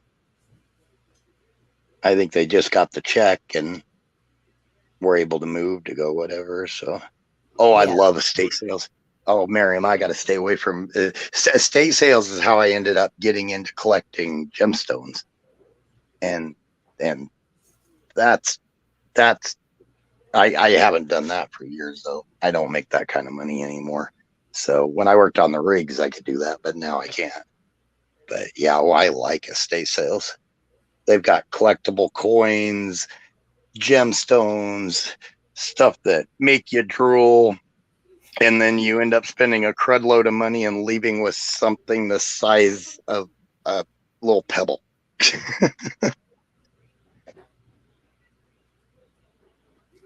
I also like antique stores. I know it sounds weird, but I really like going to places with antique stores and old bookstores. If I was wealthy, I would have a library. Probably wouldn't read, every book I got, but it'd be neat to have it'd be definitely neat to have a library and try your best to make it through every book.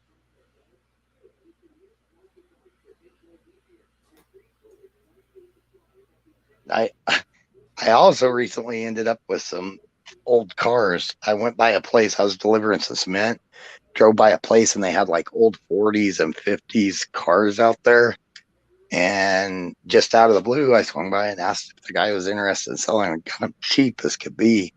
And now part of the reason why I need a shop so I can start working on those.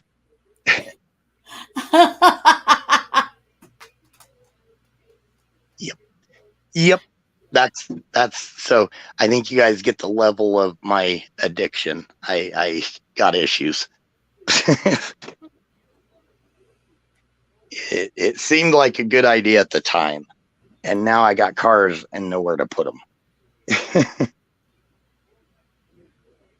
And unfortunately, it's not like the cars run. I mean, they need fully restored.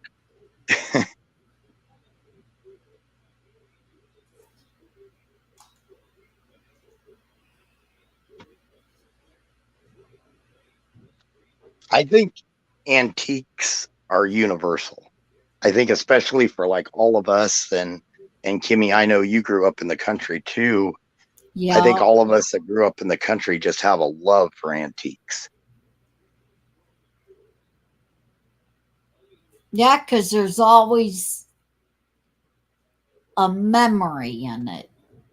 Exactly. Yep. A story behind it. Yep.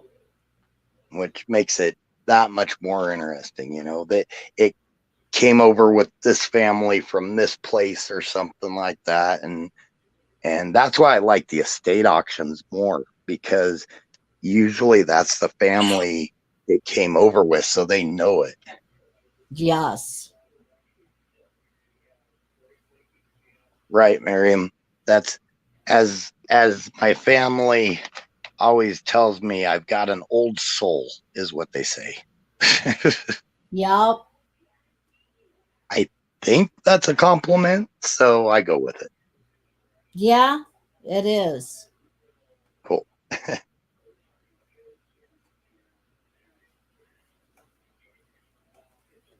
I've got oh jeez, probably shouldn't say this, it's gonna make me sound like a nut, but I've even got a bunch of old bicycles from like the 40s and 50s and stuff that I've probably had them for about 15 years and still haven't restored them like I thought I was going to. No, now that there sounds like my friend Joe that lives in Tiffin. Mm-hmm. That's what he does. Has big plans to do something and then buys it and then doesn't ever get to it. Actual bicycles. Oh, okay. Oh, he would like these. I even picked up. Oh, I'm sorry. His basement.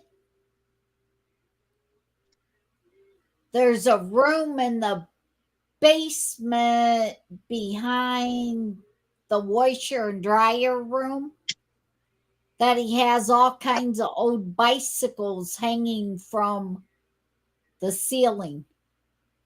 Like he has a bike rack that's hung up on the ceiling. Nice. So he has all these bikes hanging upside down from the ceiling. Nice. See, I would like that.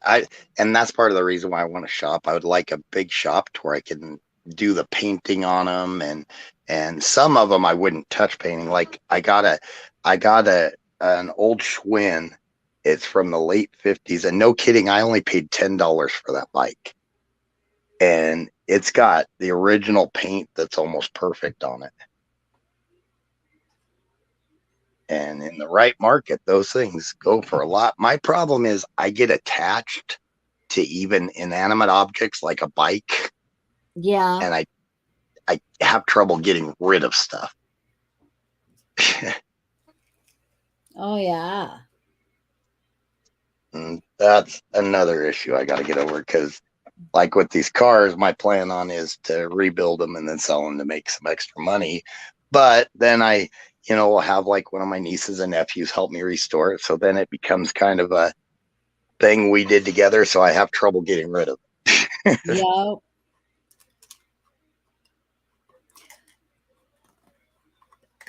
In Overly one sentimental. way, that's a bad thing. But Yep. in another way, it's a real good thing. Because if you have on different ones, you have one niece that done one with you, and another niece that done another one with you, that kind of stuff. Right. That becomes special to them for you to be able to leave it to them. Exactly. And that's the plan with a lot of things like that, is they pretty much all already know that the things they help me on, that they'll end up with. Right. So it gives them something to look forward to and to remember you by. And Right. Like this, I've got my grandpa back in 1974 bought a 1974 SSL Camino. He bought it brand new, and then my dad bought it from him in the 80s, and then I got it from my dad in the 90s. And my oldest nephew will probably get it from me, so he'll be the fourth generation to own that El Camino. wow. So I always thought that would be neat. And then hopefully his son gets it. And, imagining, you kind of sit there and then in your head, you imagine, God, I wonder how many generations I could go for and still be, like something Yeah. to keep going and everything. So so just by what you said, you do not have no kids. I don't. Something I regret, actually. I don't do too good at relationships. I get along fine for about 3 months, and then they figure out that they don't like me as much. So yeah, long-term relationships don't do well. That's really weird. That's actually how my family puts it too. They're not terribly tickled about it either. Well, no, to me, okay. Reverse.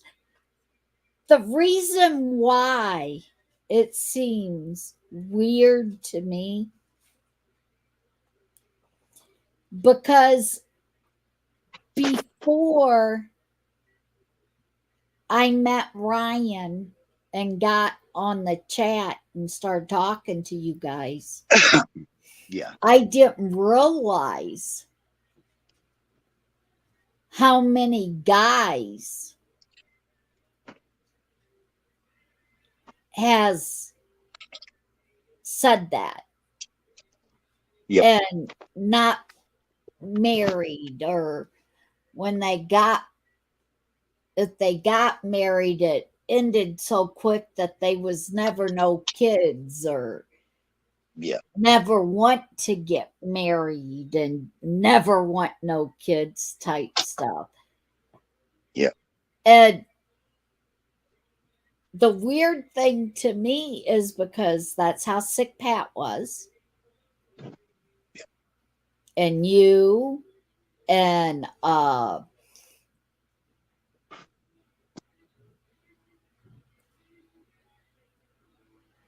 even like Canoe and Apex. Yeah, and Canoes. Yeah.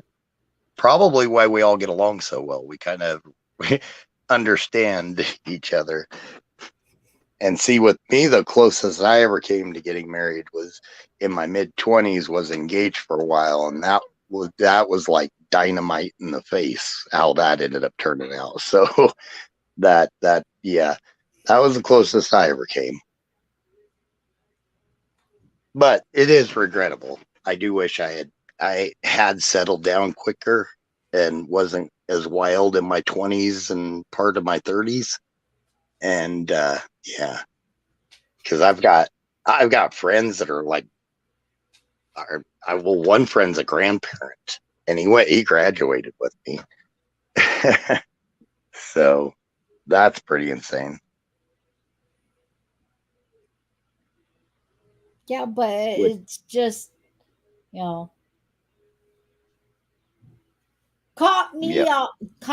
catches me off guard because I'm not used to that. Yep. Well, I know, like my mom's none too happy because she would love more grandkids and even great grandkids. So never really been terribly tickled with the fact that I never, and I was the only boy, so I was the only one to carry on the family name too. And actually, out of all my cousins and everything, I was the only boy with my last name too. So even some aunts and uncles are like, you're pretty much out of time. You better. So, yeah. So, yeah. But, is what it is. That's just how I just never really grew up.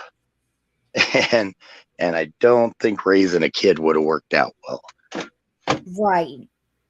Yeah. So, and I was aware enough that I was not, even though I was old enough, I was never an adult enough. So I was aware enough of that to know that I was not ready to raise a kid through any of those years. So, and I got friends that were also not ready, and they got married, had kids, and those kids are hell on wheels. Yeah. So, and I was always told that your kids will be twice as wild as you were.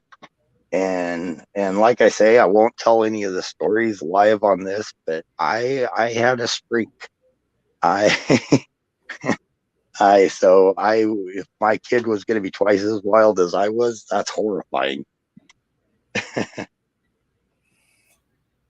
Take care, Miriam. Actually, that sounds like a good cue. Are you ready to go to bed too, Kimmy? Yeah, I was just thinking. Oh, okay. About how much. I wonder if that was Sick Pat's thinking too. With that, he just didn't think he was ready. No, because he tells some things about when he was with his cousins that they done. I know some of those things. Yep. To be twice as bad as him.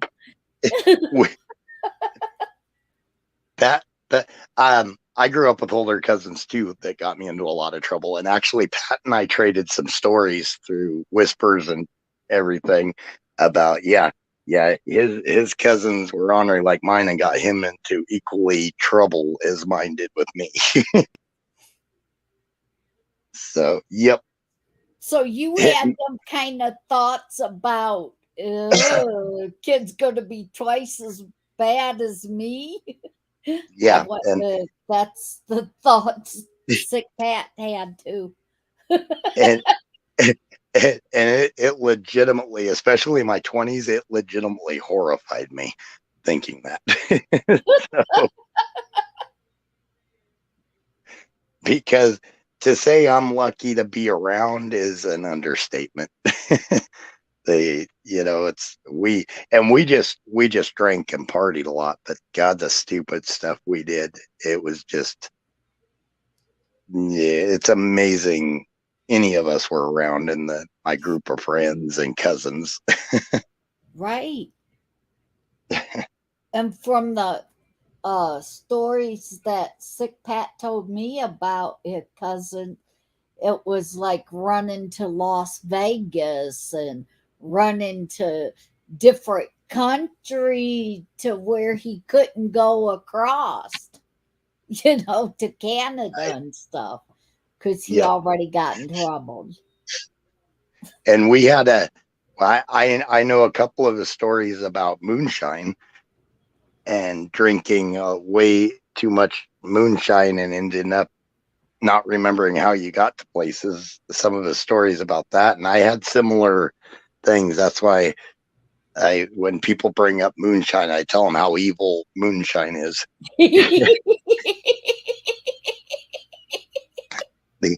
The only drink I've ever legitimately blacked out on and not remembered how I got places.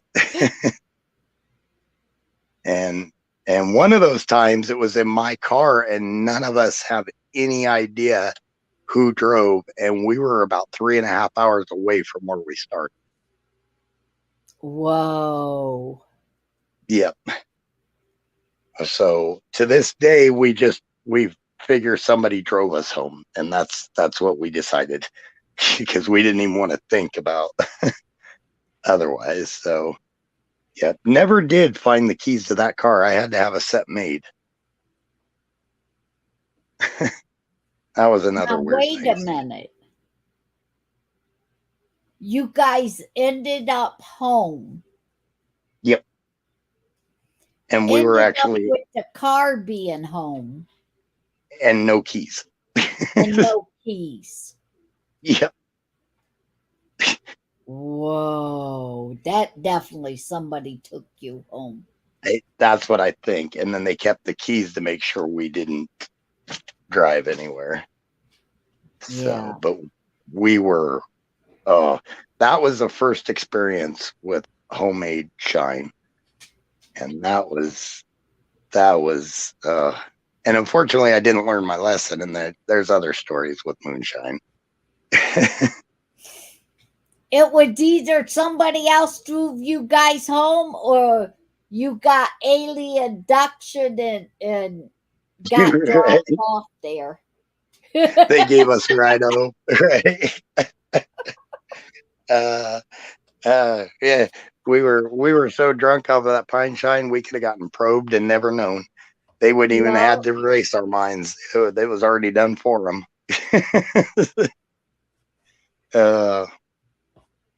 They kept the keys for a souvenir. Right. Yep.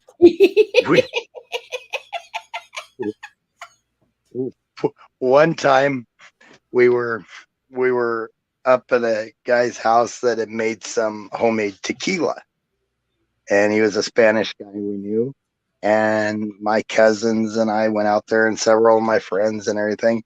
Well, my cousins brought their own vehicle, and I didn't drink that much that night. I was, the DD taking everybody home, and we're on our way home in my pickup, and I'll remind you, my cousins brought their own vehicle, and we're about, it's about a half-hour drive. We're pulling home, and I kept hearing this thumping in the back of my pickup. My cousins had climbed in the back of my pickup and passed out in the back of my pickup. So I had to turn around and take them home, which is a half hour the other way. And then the next day I had to go pick them up so they could go get their car. Oh, God. I have no idea why or how they passed out in the back of my pickup, but I drove down the road without realizing there was anybody in the back of my pickup. Yes. So, yep. That's one of the, yeah, they were wilder than I was, if it was possible. It was, yeah. I think it's part of the reason I don't drink now, though. I just don't have much of a taste for it anymore, is because, through my teens and through my 20s, I pretty much got it out of my system, I think. Yeah, now me, I ain't been beer drinker. I ain't really, not since I was like 15, 16. Yep. Yep. I drank beer a lot before that, but yeah, when I was 16. Yep. I got sick one time on it, and that was it. But I used to chug quarts of Miller's beer and stuff and never have a problem. Yep.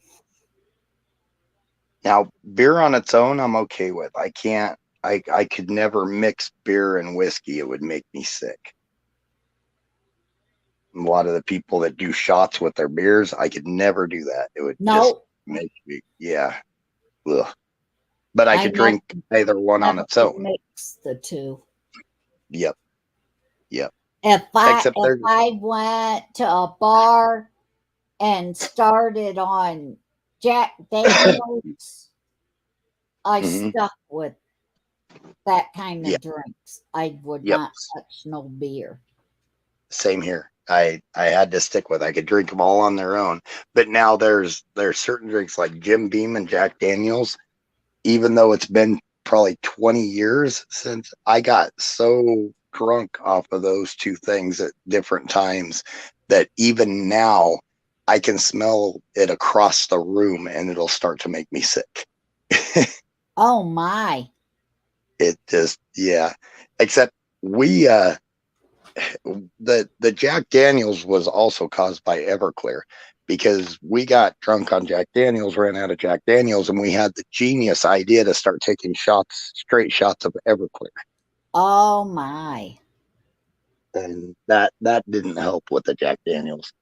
It also made it to where we went, Everclear burned our throats so bad that like for several days, none of us could talk very well. Yeah. I remember them days. Oh God, Everclear was nasty. It was like drinking rubbing alcohol. And a lot of people, I guess, I don't know, maybe it's a country thing, but we used to make like jungle juice out of it with the fruit and everything. And sometimes we'd get bored and take shots, and people would be like, "Is that even possible?" It's like, yeah, we did. So, but and it's, I know a lot of country folk that, yeah, they didn't have anything else. They just grab a shot of Everclear. Now, do you remember what all you used to put in the jungle juice? We used to do, those containers of the Kool-Aid with the, that have the sugar and the Kool-Aid in them already, those big containers. We used to dump a couple of those of the tropical punch. We used to put grapes, chunks of watermelon. We put strawberries. I don't know. We usually had at least 4 or 5 different types of fruit and everything, even sometimes apple chunks, depending on what we could get a hold of. And we would fill a massive tub with that. And then we put some water in it. So it was a little watered down. But I do know that if you eat just the fruit, trying to avoid getting drunk, the fruit absorbs most of the alcohol and you will get more drunk just trying to eat the fruit after it sits a while. Yep.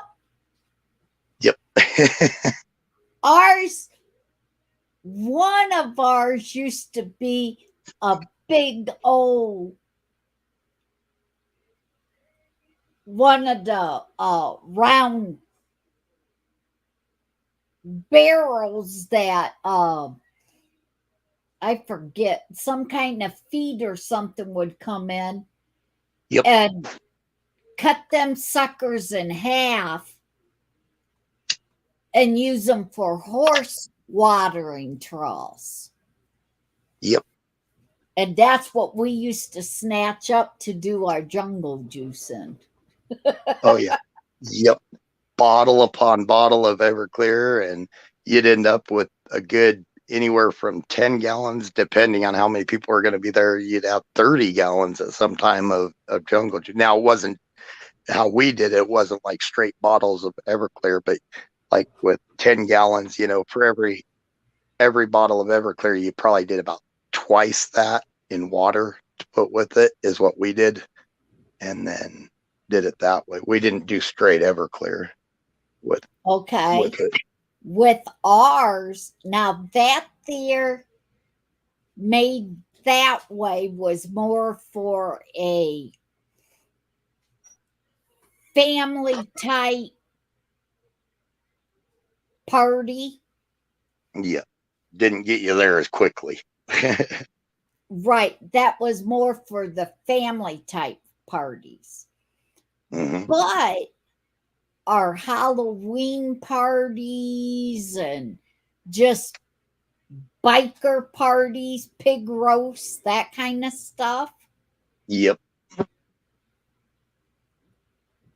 You started out with all kinds of different fruit cut up and put in that barrel. Ice in around the barrel. Oh, okay. Yep. And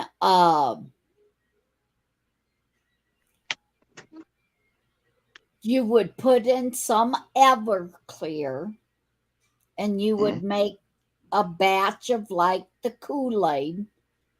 Yep. But then whoever came to the party had to bring a bottle. Oh, so It you did didn't have straight to ever. be Everclear. But Oh, I know. Yep. that, kind of drink and pour it in there. Yep. So by the end of the party, you do not know What's all who in there? poured what in there and how many different drinks is in that sucker. And then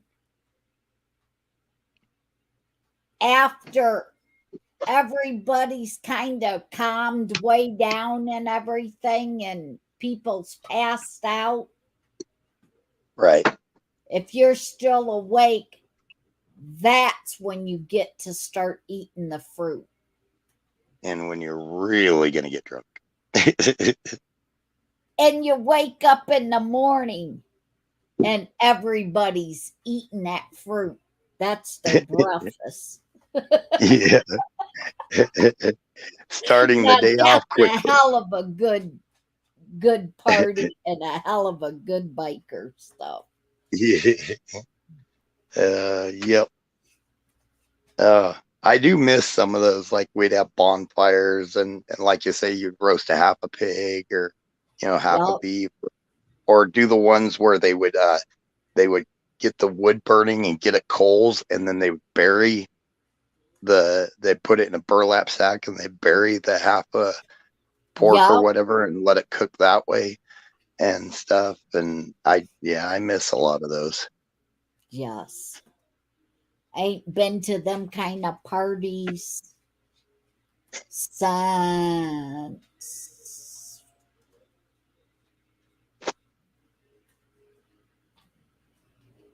2000. Yeah. Since 2000. Because that's See, now when I here. left and went to Tennessee. Oh, I got you. Yep. Now, see, around here, up until probably about 10 or 15 years ago, people used to still do barn dances too. Oh, wow. And now it's just, it never happens. In fact, there wasn't a lot of them, but through the summer, at least once a month, there was somebody having a barn dance. And well, you know how it is. Everybody, you get people from different counties coming over Yeah. it's just everybody. It's an entire community event. So, yeah, I remember those all the way. God, when I was a little kid, I remember that was a weekend. Every weekend, somebody was having a barn dance. And then it got to where when I was old enough to go out to them and drink, then it was, maybe once a month during the summer. But now, nothing. Yeah. That stuff around here quit like 40 years ago. Oh, really? Okay. Yeah. That for us to have the barn dances and stuff like that. It's been about 40 years ago. The last Every one I once went, in a while, they would have at different fairs, they would lay the wooden floor out at a fair and oh, have yep. dances during the Yep. fair and stuff. Nice. God, I haven't even been out dancing for probably 10 years. And it sucks because I like to two-step and, country swing and that type of thing. But yeah, there's not much of it around anymore. Nobody really Right. does it much. You can go to the bar, but the bars around here are usually a small dance floor. Everybody's bumping into each other, so you really can't Yup. swing too easy.